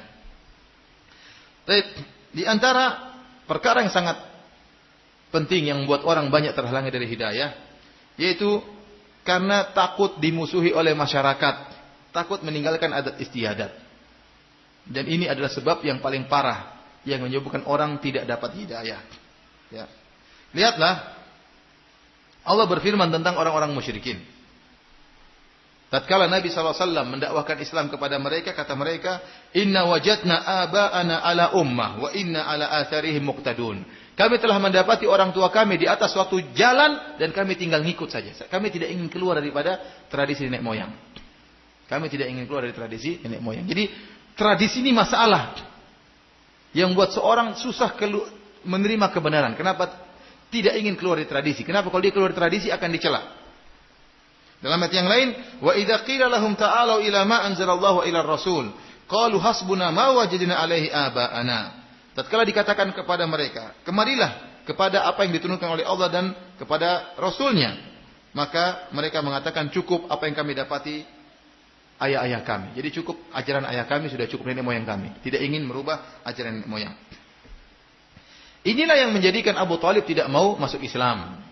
Karena tidak ingin keluar dari adat nenek moyang. Padahal dia telah berkata, "Walaqad alimtu bi anna dina Muhammadin min khairi adyanil bariyati dina, walaula al-malamatu aw hidharu masabbatin lawajadtani samhan bidzaka mubina." Sungguh saya telah tahu bahwasanya agamanya Muhammad adalah agama manusia yang terbaik. Kalau bukan karena takut dicela, kalau bukan karena takut dihina oleh masyarakat, kau akan dapati aku akan terima agamanya Muhammad. Waktu Rasulullah SAW mengatakan, "Wahai Abu Thalib, pamanku, ucapkan la ilaha illallah, aku akan bela engkau." Abu Jahal mengatakan, satu kalimat saja sudah cukup membuat Abu Thalib tidak beriman. Kata Abu Jahal, "Atarghabu an millati Abdul Muttalib?" Kau benci dengan agama nenek moyangmu? Kau benci dengan agama bapakmu? Abu Thalib tidak bisa berkutik. Kenapa? Abu Jahal mengingatkan tentang tradisi. Seakan-akan dia berkata, "Kau ingin keluar dari tradisi nenek moyangmu?" Abu Thalib tidak mampu keluar dari tradisi nenek moyangnya. Membuat dia akhirnya meninggal dalam kondisi apa? Musyrik. Karena berpegang teguh dengan apa? Tradisi. Ini bahaya seperti ini. Sebagian orang tahu itu tradisi syirik, tetap aja dijalankan. Kenapa? Tradisi nenek moyang. Tidak mau ditinggalkan. Dia tahu tradisi ini salah. Dan meninggalkan tradisi sangat susah. Bahkan umat Islam terjebak dengan tradisi. Saya bayangkan ya. Contoh. Di tanah air kita, di sebagian daerah tersebut, mungkin Anda tahu, tapi saya tidak ingin menyebutkan. Jadi daerah tersebut dikenal banyak ulama muncul dari daerah tersebut. Tetapi sampai sekarang masih ada tradisi kalau nikah yang bayar mahar perempuan. Ini tradisi menyelisih Islam atau tidak? Tapi mereka tidak bisa rubah karena tradisi sangat kuat, berat. Keluar dari tradisi itu bukan perkara yang susah, bukan perkara yang ringan. Kecuali orang yang punya jiwa yang besar. Padahal dari kota tersebut banyak ulama yang muncul, ulama-ulama top. Tetapi sampai sekarang tidak bisa mereka tinggalkan tradisi itu, bahwasanya kalau menikah yang bayar mahar apa? Perempuan. Tradisi. Ada satu daerah, satu pulau, banyak orang hafal Quran dari pulau tersebut. Banyak imam-imam berasal dari pulau tersebut. Tapi sampai sekarang tradisi masih berjalan. Kalau ingin menikah, maka laki-laki culik itu sang wanita, dibawa pergi. Nanti kemudian disambut untuk dinikahi. Kan nggak boleh seperti ini. Cewek dibawa pergi, entah pergi terus ngapain aja kan? Khalwat nggak boleh. Tapi tradisi itu tidak bisa ditinggalkan. Bahkan dari orang-orang Islam sendiri. Padahal tempat tersebut banyak orang hafiz-hafiz apa? Quran. Kenapa? Itu tradisi, tidak bisa ditinggalkan. Maksud saya, tradisi itu perkara yang sangat, kata Ibnu Qayyim menjelaskan, ini perkara yang sangat membuat orang terhalang dari hidayah. Lihat Abu Thalib tidak bisa dapat hidayah gara-gara tidak mau meninggalkan tradisi. Oleh karenanya di antara julukan yang paling sering diberikan kepada Nabi adalah Sabi. Sabi itu artinya orang yang keluar dari tradisi. Inilah yang membuat Al-Walid ibn Al-Mughirah akhirnya tidak beriman kepada Nabi SAW. Al-Walid ibn Al-Mughirah, sebagaimana disebut dalam buku-buku tafsir seperti tafsir At-Tabari, tafsir Al-Baghawi, kemudian tafsir Ibnu Katsir. Jadi Al-Walid ibn Al-Mughirah, kata Ibnu Katsir rahimahullah, ahadu ru'asa'i Quraisy la'anahullah, salah seorang dari pemimpin besar orang-orang Quraisy. Semoga Allah melaknatnya. Kenapa dia mati dalam kondisi musyrik dan diancam neraka oleh Allah Subhanahu wa taala. Ya. Ibnu Abbas bercerita, dakhala al-Walid ibn al-Mughirah ala Abi Bakar bin Abi Quhafah. Fasa'alahu anil Qur'an. Fasa'alahu anil Al-Qur'an. Suatu hari Al-Walid bin Al-Mughirah bertemu dengan Abu Bakar, kemudian Al-Walid bin Al-Mughirah bertanya tentang Al-Qur'an. Falamma akhbarahu kharaja ala Quraisyin. Tatkala Abu Bakar membacakan Al-Quran kepada Al-Walid bin Mughirah, maka Al-Walid bin Mughirah ini pun keluar bertemu dengan orang-orang Quraisy, dengan kaumnya. Kemudian dia berkata, "Ya ajaban lima yaqulu Ibnu Abi Kabsyah. Fa wallahi ma huwa bi syi'rin wala bi sahrin wala bi hadi minal junun." Kata dia, sungguh indah ucapan-ucapan yang dilantunkan oleh Muhammad sallallahu alaihi wasallam. Ucapan-ucapan tersebut, lantunan-lantunan tersebut itu Al-Quran, bukanlah perkataan orang gila, bukanlah syair, bukanlah sihir. Karena Walid bin Mughirah pintar, dia tahu ini bukan perkataan sihir, bukan perkataan orang gila, ya, dan juga bukan perkataan penyair. Wa inna qaulahu lamin kalamillah, dan sungguhnya perkataan itu dari perkataan Allah Subhanahu wa taala. Ya. Tatkala dalam riwayat yang lain mengatakan la halawah wa fiha la talawah, bahwasanya dalam Al-Qur'an yang saya dengar tersebut ada keindahan, ada rasa manis yang saya rasakan waktu saya mendengar lantunan Al-Qur'an tersebut. Maka pembicaraan dia ini didengar oleh Abu Jahal. Abu Jahal bilang, gawat ini. Al-Walid bin Mughirah kalau masuk Islam, orang Quraisy semua masuk apa? Islam. Gawat, dia nggak boleh masuk Islam. Akhirnya Abu Jahal berkata, ya, jadi orang-orang Quraisy pada mengeluh. Mereka berkata, wallahi, ya, la in saba al-Walid la tasbu Quraisyun. Seandainya Al-Walid keluar dari tradisi nenek moyangnya, mereka mengatakan orang yang masuk Islam namanya sobi, yaitu orang keluar dari tradisi. Kalau Walid masuk Islam, keluar dari tradisi nenek moyangnya, maka orang Quraisy seluruhnya akan masuk Islam. Maka Abu Jahal berkata, ya, ana wallahi akfikum sya'nahu. Itu urusan saya. Walid, biarkan itu urusan saya. Maka Abu Jahal pun pergi menuju Walid bin Mughirah. Tatkala dia bertemu dengan Walid bin Mughirah, dia berkata, alam tara ila qaumika qad jama'u laka shadaqah. Wahai Walid, tidakkah kau lihat kaum orang-orang Quraisy sedang mengumpulkan sedekah buat kamu? Maka Walid berkata, alastu aktsarahum malan wa walada? Bukankah saya orang yang paling banyak hartanya, paling banyak anaknya? Ngapain mereka ngumpulin sedekah buat saya? Ini Abu Jahal hanya bohong saja. Maka Abu Jahal berkata, yatahaddatsuna annaka innama tadkhulu ala ibni Abi Quhafah litusiba min ta'amihi. Mereka bilang kau itu datang bertemu dengan Abu Bakar karena ingin makan di tempatnya, maka kau dengar Al-Quran. Makanya mereka kasihan sama kamu, maka mereka kumpulkan sedekah untuk berikan kepadamu. Ini hanya dongengan siapa? Abu Jahal, dia bohong. Jadi kata orang-orang Quraisy mengatakan kau tadi dengar Al-Quran di rumah Abu Bakar karena kau ingin makan di tempat dia. Makanya mereka kasihan, mereka ingin kumpulin sedekah buat kamu. Maka Walid berkata, aqad tahaddatsa bihi ashirati? Apakah orang-orang Quraisy sudah bercerita seperti itu, menuduhku seperti itu? Fala wallahi la aqrabu ibn Abi Quhafah wala Umar wala ibn Abi Kabsyah. Kata dia, demi Allah saya tidak akan dekat lagi kepada Abu Bakar, dan saya tidak akan lagi dekat kepada Umar, dan saya tidak akan lagi dekat-dekat dengan Muhammad sallallahu alaihi wasallam. Wa ma qawluhu illa sihrun yu'thar. Adapun yang saya dengar itu yang indah itu hanyalah sihir yang dipelajari, diwarisi dari orang-orang sebelumnya. Ya, ini akhirnya dia berpikir. Allah menyebutkan dalam Al-Quran apa? Thumma qutila thumma nadhar, thumma abasa wa basar. Ya, akhirnya apa? Walid bin Mughirah akhirnya berpikir, apa yang harus saya katakan tentang perkataan Muhammad? Kalau saya bilang itu syair, maka bukan syair. Kalau saya bilang itu perkataan orang gila, maka bukan perkataan orang gila. Maka dia berpikir, thumma nadhar, thumma abasa wa basar, thumma adbara wastakbar, faqala in hadza illa sihru yu'thar, in hadza illa qaulul bashar. Kata Allah, sa'uslihi saqar. Kemudian dia berpikir, apa sih perkataan yang cocok untuk membantah Muhammad? Dia pikir-pikir, akhirnya dia mengatakan itu adalah sihir. Kalau saya bilang itu syair, orang Arab tahu itu bukan syair. Kalau saya bilang perkataan orang gila, orang-orang Quraisy tahu itu bukan perkataan orang gila. Supaya benar saya bilang aja itu sihir. Akhirnya kata Allah, dan saya katakan in hadza illa qaulul bashar, ini bukan perkataan Allah tapi perkataan manusia. Kata Allah, sa'uslihi saqar, saya akan masukkan Walid bin Mughirah dalam neraka saqar. Akhirnya dia masuk neraka jahanam. Tadinya dia sudah mau masuk Islam, namun karena tidak ingin dicela, tidak ingin dikatakan keluar dari tradisi, akhirnya tidak mau masuk Islam. Oleh karena ikhwan fillah azanillahu ayyakum, ya, hal yang sangat berat yang membuat seorang terhalangi dari hidayah, di antaranya berpegang teguh dengan tradisi. Makanya saya ingatkan, ada timbul sekarang istilah Islam Nusantara. Ada istilah timbul Islam Nusantara. Kita maksudnya apa Islam Nusantara? Kalau maksudnya Islam Nusantara, artinya kita mempertahankan tradisi. Kalau ada ajaran Muhammad, kita harus filter dengan ajaran Islam Nusantara. Maka ini berbahaya, tidak benar seperti ini. Justru Islam itu datang sejak zaman Nabi Muhammad untuk merubah tradisi. Makanya orang-orang Quraisy tidak mau merubah tradisi mereka. Mereka tetap mempertahankan kesyirikan, mereka tetap mempertahankan kebiasaan mereka karena Muhammad datang untuk merubah tradisi. Seharusnya itu berlaku sampai hari kiamat. Justru kita tradisi di Nusantara ini harus difilter dengan ajaran Muhammad SAW. Bukan sebaliknya, ajaran Muhammad kita filter dengan tradisi apa? Arab. Sehingga timbullah perkataan, nah, kalau jilbab ya pakai kebaya sudah cukup karena ini tradisi. Jangan ikut orang Arab. Jadi seakan-akan Islam itu apa? Arab, ya. Sehingga ajaran-ajaran Muhammad sallallahu alaihi wasallam berusaha difilter dengan tradisi. Ini kebalak-balik. Harusnya tradisi difilter dengan Islam. Ini sekarang Islam mau difilter dengan apa? Tradisi. Akhirnya nanti bahaya kalau ini berkembang. Orang dia salah sangka, oh ini Nusantara. Sehingga nanti timbul acara-acara bid'ah atau ritual-ritual syirik yang dipertahankan. Kalau ada Islam yang melarang ditolak. Oh enggak, ini ritual, enggak bisa. Islam tidak boleh melarang ini karena ini sudah tradisi kami. Ini yang bahaya seperti itu. Mempertahankan Nusantara padahal banyak tradisi yang baik, enggak apa-apa. Tapi kalau tradisi yang salah harus dirubah. Jangan Islam yang ditolak untuk mempertahankan tradisi yang salah.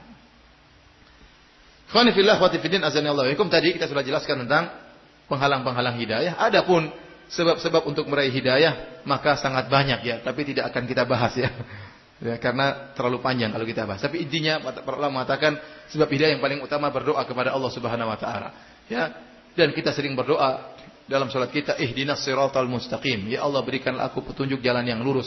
Ini di antara sebab utama seorang dapat hidayah. Sampai wajib bagi kita setiap salat baca firman ini, ihdinas siratal mustaqim. Jadi masalah adalah hati kita tatkala kita membaca doa ini. Dan kita tahu bahwasanya kalau hati yang lalai tidak akan dikabulkan doanya oleh Allah Subhanahu wa taala. Kata Nabi sallallahu alaihi wasallam, "Fa innallaha la yastajibu du'aan min qalbin ghafilin lahin." Allah tidak akan mengabulkan doa dari orang yang hatinya lalai. Saking kita hafal Al-Fatihah dengan lancarnya, mau kita sambil mikir matematika bisa baca Al-Fatihah. Mau sambil mikir pekerjaan kantor kita bisa Al-Fatihah, tahu-tahu waladhdallin amin. Ya. Saking apa? Saking hafalnya. Sehingga tatkala kita mengucapkan ihdinas siratal mustaqim, tidak ada kehadiran hati, ini jadi masalah. Padahal tiap hari kita minta hidayah minimal sehari 17 kali. Nah, maksud saya nasihat kepada diri saya dan kepada hadirin dan hadirat, tatkala mengucapkan ihdinas siratal mustaqim, serius dan konsentrasi dan menghadirkan hati. Bahwasanya kita benar-benar butuh hidayah. Kenapa? Makna dari ihdinas siratal mustaqim, ya Allah tunjukkanlah aku jalan yang lurus, maksudnya apa? Ya Allah, kalau saya masih bengkok, luruskan ya Allah. Dan ya Allah, kalau saya sudah lurus, pertahankan kelurusan saya ini ya Allah. Dan ya Allah, kalau saya sudah lurus dan sudah istiqomah, tunjukkanlah saya pintu-pintu kebaikan yang lain yang saya belum tahu. Itu maksudnya apa? Ihdinas siratal mustaqim. Saya ulangi. Maksudnya apa ihdinas siratal mustaqim? Maksudnya ya Allah, kalau saya bengkok, luruskan. Kalau saya sudah lurus, ya Allah, pertahankan.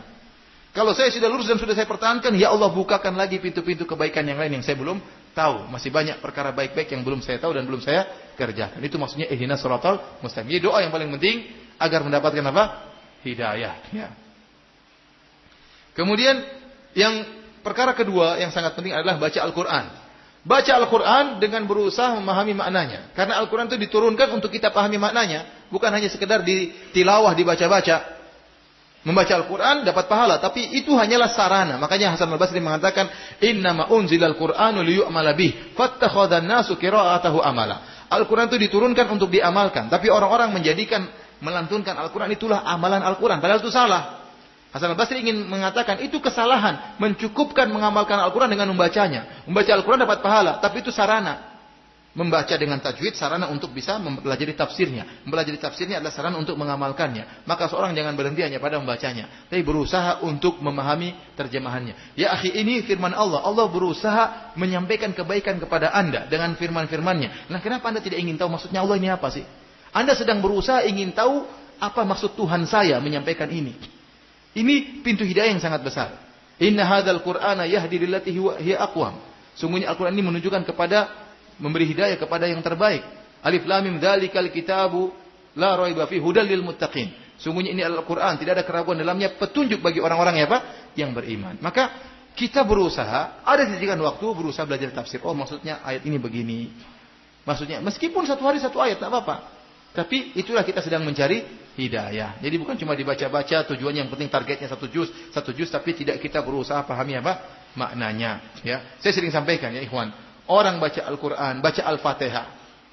Antara orang baca Al-Fatihah yang tidak tahu artinya dengan orang yang baca Al-Fatihah tahu artinya, ini sudah berbeda dalam kekhusyuan salat. Yang tahu artinya lebih khusyuk daripada yang tidak tahu artinya, sudah pasti. Orang yang tahu arti Al-Fatihah dengan yang baca tafsirnya sedikit, lebih khusyuk yang baca tafsirnya. Dia ngerti. Alhamdulillah alamin, dia ngerti maksudnya apa, terjemahannya apa, maksudnya apa. Lebih khusyuk lagi dia. Dan orang yang baca tafsir Al-Fatihah dengan tafsiran yang panjang lebar, lebih khusyuk lagi daripada orang baca Al-Fatihah dengan tafsiran yang ringkas. Ya, oleh karenanya semakin perdalam makna-makna ayat-ayat Al-Quran, maka semakin kita dapat hidayah. Ya. Di antaranya adalah belajar berkumpul dengan orang-orang yang saleh, ikuti pengajian. Ini semua sebab-sebab untuk meraih hidayah. Demikianlah ikhwan dan akhwat yang dirahmati Allah Subhanahu wa taala, kajian kita pada kesempatan hari ini ya. Semoga kita tetap dipertahankan dalam hidayah sunnah sampai kita bertemu dengan Allah Subhanahu wa taala.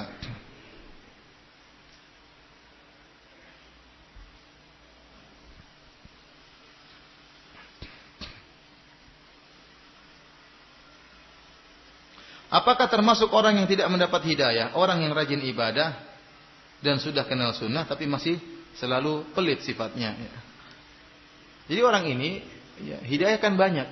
Ada hidayah dermawan, ada hidayah ini ya. Dia mungkin dibukakan pintu-pintu hidayah, rajin sholat, tapi pintu hidayah dermawan tertutup, masih pelit.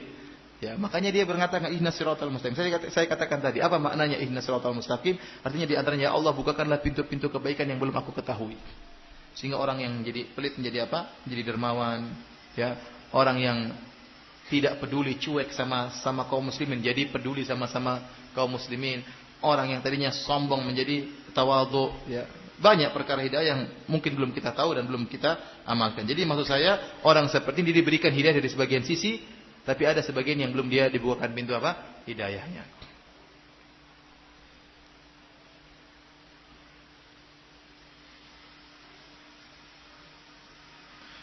Fenomena yang terjadi sekarang, banyak orang soleh yang menjadi kafir. Apakah ada yang salah dengan ibadah yang dilakukannya? Saya rasa tidak benar pernyataan ini, bahwasanya banyak orang soleh menjadi kafir. Saya rasa tidak benar, ya. Ya, tidak benar, ya. Ya, kita lihat Islam ini luar biasa, ya, berkembang di mana-mana. Di negara-negara kafir banyak sekali. Islamisasi ini banyak sekali. Kenapa? Banyak orang-orang Barat yang mereka berusaha mengenal Islam dengan mereka tidak diikat dengan tradisi tertentu, sehingga mudah untuk mengenal kebenaran. Jadi dengan orang sudah terikat dengan tradisi, dia ingin keluar dari tradisi, susah. Orang-orang Barat yang hidup kota-kota besar yang cuek, bebek, cuek dengan apa dia, tatkala dia mencari kebenaran, benar-benar cari, dia dapat hidayah dan banyak orang masuk Islam. Orang masuk Islam di Amerika banyak, orang masuk Islam di Inggris banyak, orang masuk Islam di Amsterdam banyak, orang masuk Islam di Melbourne, di Australia juga banyak, ya banyak. Ya. Jadi adapun perkataan fenomena banyak orang soleh jadi kafir, saya rasa saya hampir tidak pernah dengar, ya. Ada orang soleh murtad, hampir tidak dengar. Kalau orang miskin murtad, iya banyak. Mungkin dikasih Indomie kemudian murtad, mungkin, ya. Ya karena nggak ngerti, nggak punya agama, nggak ngerti, itu banyak. Tapi kalau orang soleh, ustadz, murtad hampir nggak ada. Tapi ente coba lihat, betapa banyak bekas pendeta, banyak atau tidak? Banyak. Makanya kata Ibnu Rajab Al-Hambali, kata Ibnu Daqiqil Id dalam syarah hadis apa, inna ahadakum la ya'malu bi amali ahli jannah, sungguhnya salah seorang dari kalian akan mengamalkan amalan penghuni surga sampai jarak dia dengan surga dekat, namun di akhir hayatnya dia beramal keburukan sehingga akhirnya meninggal dalam kondisi bermaksiat, masuk neraka. Dan sebaliknya, sebagian kalian beramal dengan amalan keburukan sampai jarak dia dengan neraka sangat dekat, namun di akhir hayat dia beramal dengan amalan kebajikan, maka dia pun masuk surga. Kata dia, kenyataannya bekas penjahat lebih banyak daripada bekas orang soleh. Hampir-hampir kita jarang dengar, hampir-hampir saya nggak pernah dengar, oh ini dulu orangnya rajin sholat, sekarang jadi tukang mabok, jarang-jarang seperti ini. Tapi kalau dengar, ini tukang mabuk, sadar, sekarang ngaji, ini tukang penjudi, sadar, ini lebih banyak. Bukan berarti nggak ada orang ke masjid kemudian nakal, ada, tapi sedikit. Lebih banyak bekas penjahat daripada bekas ustadz, itu tidak. Lebih banyak bekas ustadz, lebih banyak bekas pendeta daripada bekas apa? Ustadz. Kenyataannya bahwasanya orang kalau dia soleh, kebanyakannya dijaga oleh Allah. Nah, kata para ulama, kalau ada orang soleh yang kemudian di akhir hayatnya berubah menjadi tidak soleh, itu berarti ada sesuatu dalam hatinya. Sebagaimana dalam hadis Nabi SAW, inna ahadakum la ya'malu bi amali ahlil jannah fima yabdulin nas. Sungguhnya salah seorang dari kalian akan melakukan amalan soleh menurut yang dilihat oleh manusia. Ternyata dalam hatinya ada penyakit. Maka di akhir hayatnya dia akan melakukan amal keburukan. Mungkin dia ria, mungkin dia sombong dalam hatinya. Jadi kata para ulama, tidak mungkin ada orang soleh tiba-tiba jadi buruk kecuali ada penyakit di hatinya yang kita tidak bisa lihat. Tapi Allah Maha tahu. Entah dia sombong, entah dia entah dia ujub, entah dia ria. Inilah yang buat dia akhirnya di ujung-ujungnya apa? Akhirnya tadi berubah. Tapi kalau dia ikhlas tulus, insya Allah enggak.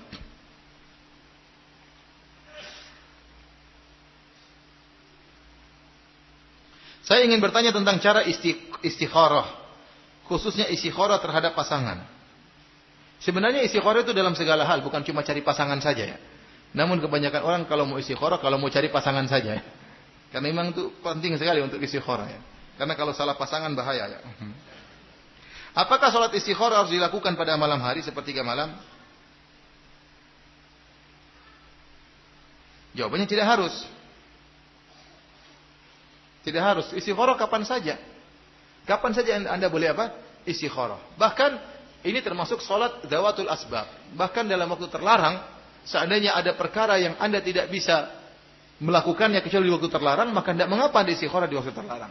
Contohnya, ada orang misalnya jual rumah. Kata dia, fulan, mau beli rumah saya atau tidak? Saya kasih waktu Anda sampai jam sebelum maghrib.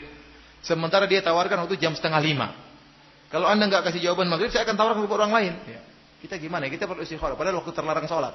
Tapi tidak mengapa, kita karena nggak ada waktu lain lagi. Seandainya dia katakan, besok saya kasih waktu sampai besok, ya jangan istikharah waktu itu. Istikharah nanti saja, pada maghrib. Di waktu tidak terlarang.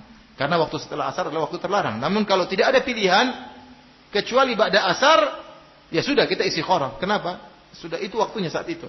Meskipun waktu terlarang. Jadi maksud saya, istikharah kapan saja bisa selama bukan waktu terlarang. Kecuali dalam kondisi kepepet, maka kita boleh istikharah meskipun di waktu terlarang. Ya. Terkadang waktu untuk istikharah kepepet, maka tidak apa-apa. Jadi tidak harus nunggu sepertiga malam terakhir. Nah kalau Anda ingin menunggu sepertiga malam terakhir, tidak apa-apa, tidak jadi masalah. Istikharah kapan saja boleh.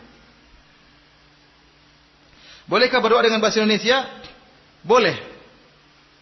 Boleh berdoa dengan Indonesia. Tapi paling bagus kita berdoa dengan doa yang diajak oleh Nabi SAW. Ya. Doa tersebut dalam hadis-hadis ada. Antum baca, setelah itu tidak apa-apa antum minta dengan bahasa Indonesia. Lebih ampuh ya. Karena itu Nabi yang suruh kita baca doa tersebut. Kalau tidak apa-apa, antum tidak hafal, setelah sholat Assalamualaikum, antum pegang itu teksnya. Antum baca, nggak jadi masalah. Ya, ada yang mengatakan dibaca dalam sholat, ada yang mengatakan boleh dibaca setelah apa? Sholat. Setelah sholat 2 rakaat antum baca doa tersebut. Ya, kalau antum tidak hafal, antum silakan baca teksnya, teks Arabnya sambil antum berusaha pahami maknanya.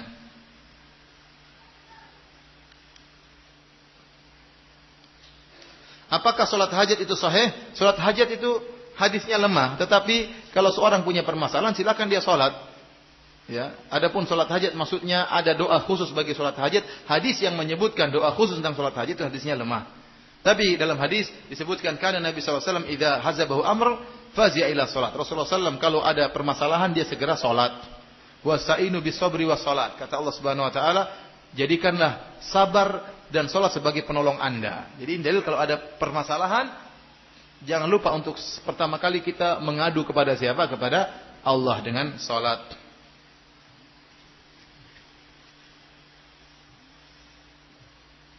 Bagaimana kita mengetahui kalau Allah sudah memberi kita hidayah? Sekarang Allah sudah kasih kita hidayah, alhamdulillah. Tapi kita tugasnya mempertahankan hidayah tersebut, minta terus kepada Allah Subhanahu Wa Taala, karena kita tidak tahu begini penghujung kita. Sekarang kita tahu, alhamdulillah kita Islam, kita ikut pengajian, ya, kita datang dari jauh-jauh, ya, untuk dengar pengajian. Ini semua hidayah. Tidak ada yang bisa menggerakkan kita kecuali Allah kita, sehingga kita berkorban waktu, harusnya jalan-jalan, harusnya bersenang-senang, kita malah datang pengajian. Ini hidayah. Tapi tugas kita mempertahankan hidayah tersebut. Anak dan istri Nabi Nuh meninggal dalam kondisi kafir. Bagaimana pertanggungjawaban Nabi Nuh sebagai seorang ayah terhadap anak istrinya? Ya kan dia sudah berusaha. Kecuali Nabi Nuh cuekin istrinya, dakwain orang saja, istrinya tidak didakwain, ini masalah. Tapi kalau Nabi Nuh sudah dakwai istrinya, dakwai anaknya, maka dia sudah berusaha. La yukallifullahu nafsan illa wus'aha. Allah tidak membebani di luar dari kemampuan seorang hamba. Dan kalau dia sudah berusaha mengajarkan, hidayah di tangan Allah, maka dia tidak ada tanggung jawab lagi.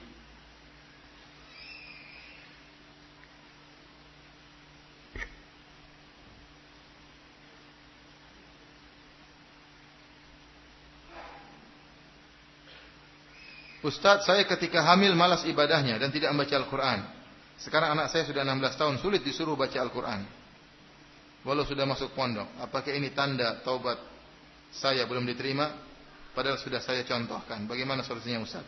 Ya insya Allah kalau kita sudah bertobat pasti diterima. Kalau kita punya salah kita pasti, dan bertobat dengan tobat yang benar pasti diterima oleh Allah. Anggap saja itu adalah ujian dari Allah. Ujian untuk mendakwahi anak kita, untuk mendidik anak kita ya. Ada orang soleh, anaknya nakal ada. Ya, contohnya Nabi Nuh alaihissalam ya. Gampangannya. Ya, ada ya seperti itu ya. Ya ada orang soleh, istrinya kurang ajar. Contohnya Nabi Nuh alaihissalam. Contohnya Nabi Lut, istrinya kafir ya. Itu ujian ya. Jadi kita tetap bertobat kepada Allah, tapi kita tidak putus asa. Ya. Jangan kita bilang, waduh, percuma saya tidak akan, karena tobat saya tidak diterima, anak saya tidak bakalan baik. Oh enggak, kita tetap mendoain anak kita. Tetap mendoain anak kita. Ustaz, apakah orang-orang yang belum mengenal sunnah tapi muslim itu belum dapat hidayah? Tadi saya jelaskan bahwasanya hidayah bertingkat-tingkat. Mereka sudah dapat hidayah yang sangat luar biasa. Itu hidayah apa? Islam. Itu hidayah yang sangat luar biasa. Tapi ada hidayah yang lebih spesifik lagi, yang lebih indah lagi, itu hidayah apa? Islam di atas apa? Sunnah ya. Tapi tatkala mereka Islam, maka mereka saudara kita. Mereka mengucapkan la ilaha illallah Muhammad Rasulullah. Mereka saudara kita. Kita ramah kepada mereka. Mereka punya hak sebagai seorang muslim. Tapi kita ingin, karena kita ingin mereka lebih mengenal lagi sunnah Nabi. Karena Islam itu dibangun di atas Al-Quran dan apa? Sunnah. Ya. Nah, maksud saya mereka dapat hidayah. Tapi kita ingin mereka dapat hidayah yang lebih lagi. Saya ingatkan kembali. Ihdinas siratal mustaqim tadi ini artinya apa? Ya Allah, kalau saya menyimpang, luruskanlah apa? Saya. Kalau saya sudah lurus, tetapkanlah saya di atas kelurusan tersebut. Dan kalau saya sudah lurus dan sudah istiqamah, maka bukakanlah bagi saya pintu-pintu hidayah yang lain.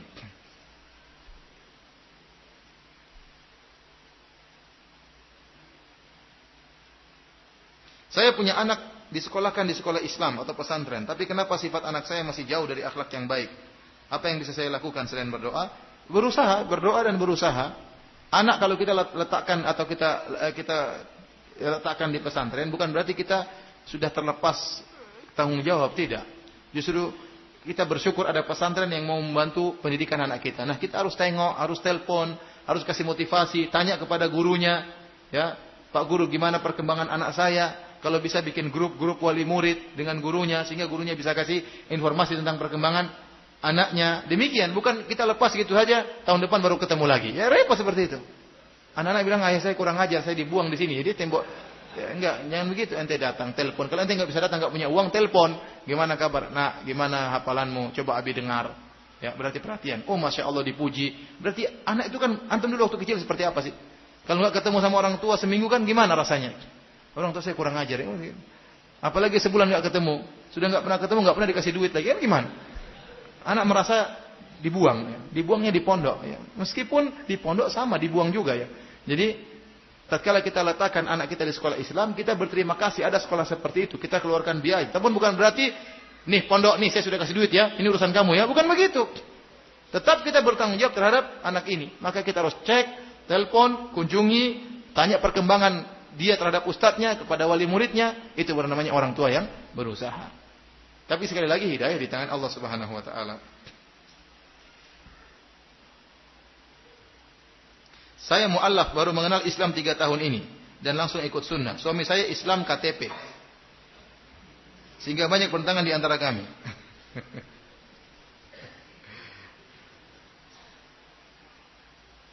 Bagaimana caranya mempertahankan hidayah? Karena mendapat hidayah itu susahnya bukan main. Dan subhanallah banyak. Saya kemarin ke Bali. Banyak orang-orang begitu kenal Islam, langsung Islamnya yang nyunnah. Banyak.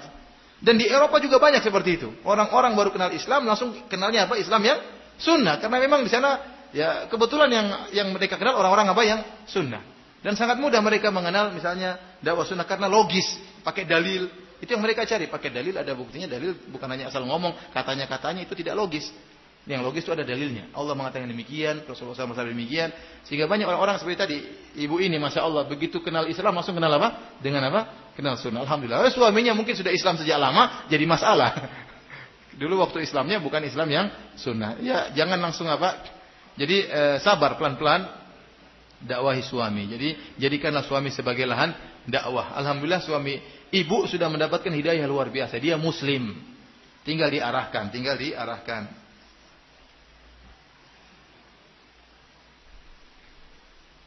Pak Ustadz, maaf, saya ingin tanya, bagaimana dengan orang yang selain Islam, non-Muslim?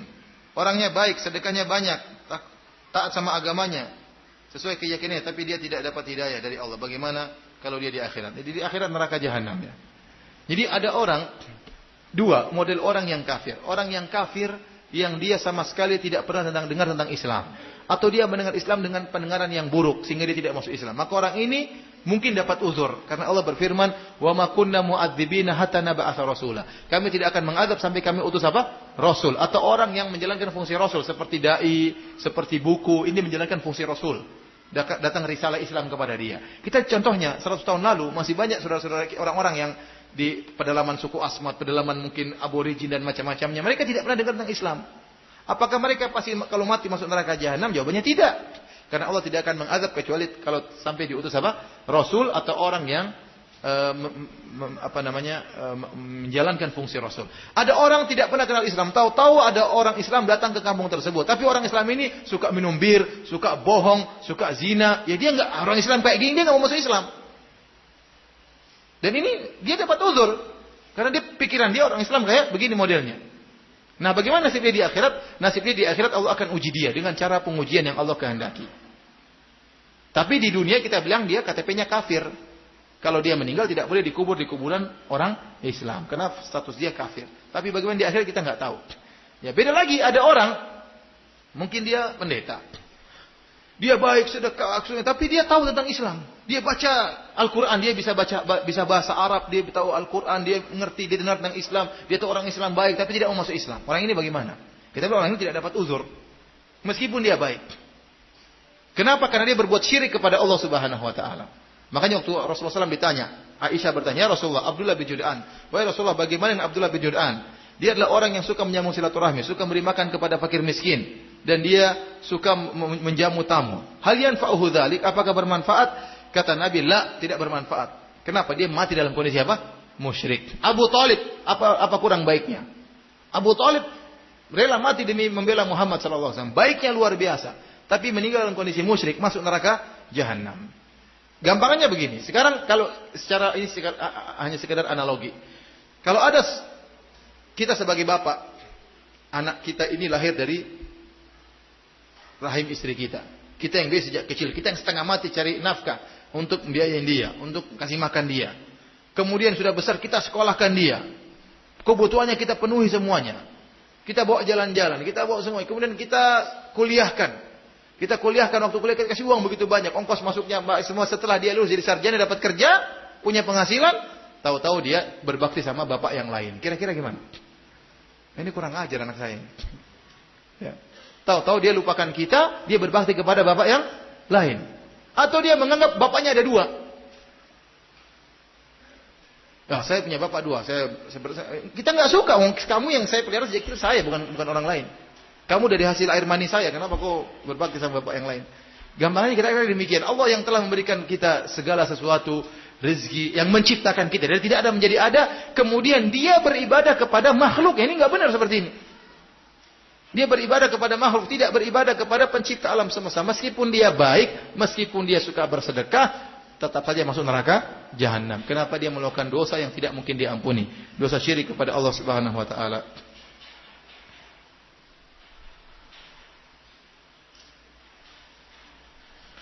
Mau tanya Ustaz, saya setuju hidayah harus dicari. Apa kita bisa menemukan hidayah di tempat yang kotor, diskotik, tempat pelacuran? Wah, salah cari hidayah ini. Itu namanya cari masalah. Gimana cari hidayah di tempat pelacuran? Walau selama ini kita tidak pernah ke sana. Oh, jangan. Hidayahnya bisa hilang seluruhnya kalau ke sana. Tidak boleh. Kita harus menjauhi tempat apa? Maksiat. Kalau Anda di sana mungkin niat dakwah lain cerita, Anda ingin memberi petunjuk kepada mereka. Tapi kalau Anda cari hidayah di sana salah. Makanya Umar bin Khattab waktu baca Taurat kalau nggak salah Rasulullah SAW marah. Kenapa? Jangan cari hidayah di situ. Kalau Anda baca Taurat dan Injil, Al-Quran sudah cukup, tidak perlu cari hidayah di tempat lain. Tapi kalau Anda baca untuk membantah mereka, untuk menjelaskan bahwasanya ada nilai tauhid, nggak apa-apa untuk menunjukkan, membukakan hati-hati orang-orang non-muslim. Tapi kalau mencari hidayah di kitab suci lain, nggak boleh. Karena Al-Quran sudah apa? Ada. Apalagi carinya di kitab mujarobat yang ngawur seperti ini. Anda cari hidayah di tempat pelacuran yang gawat seperti itu. Dapatnya nanti di sana ada nona hidayah ya, bukan Mbak Hidayah, repot.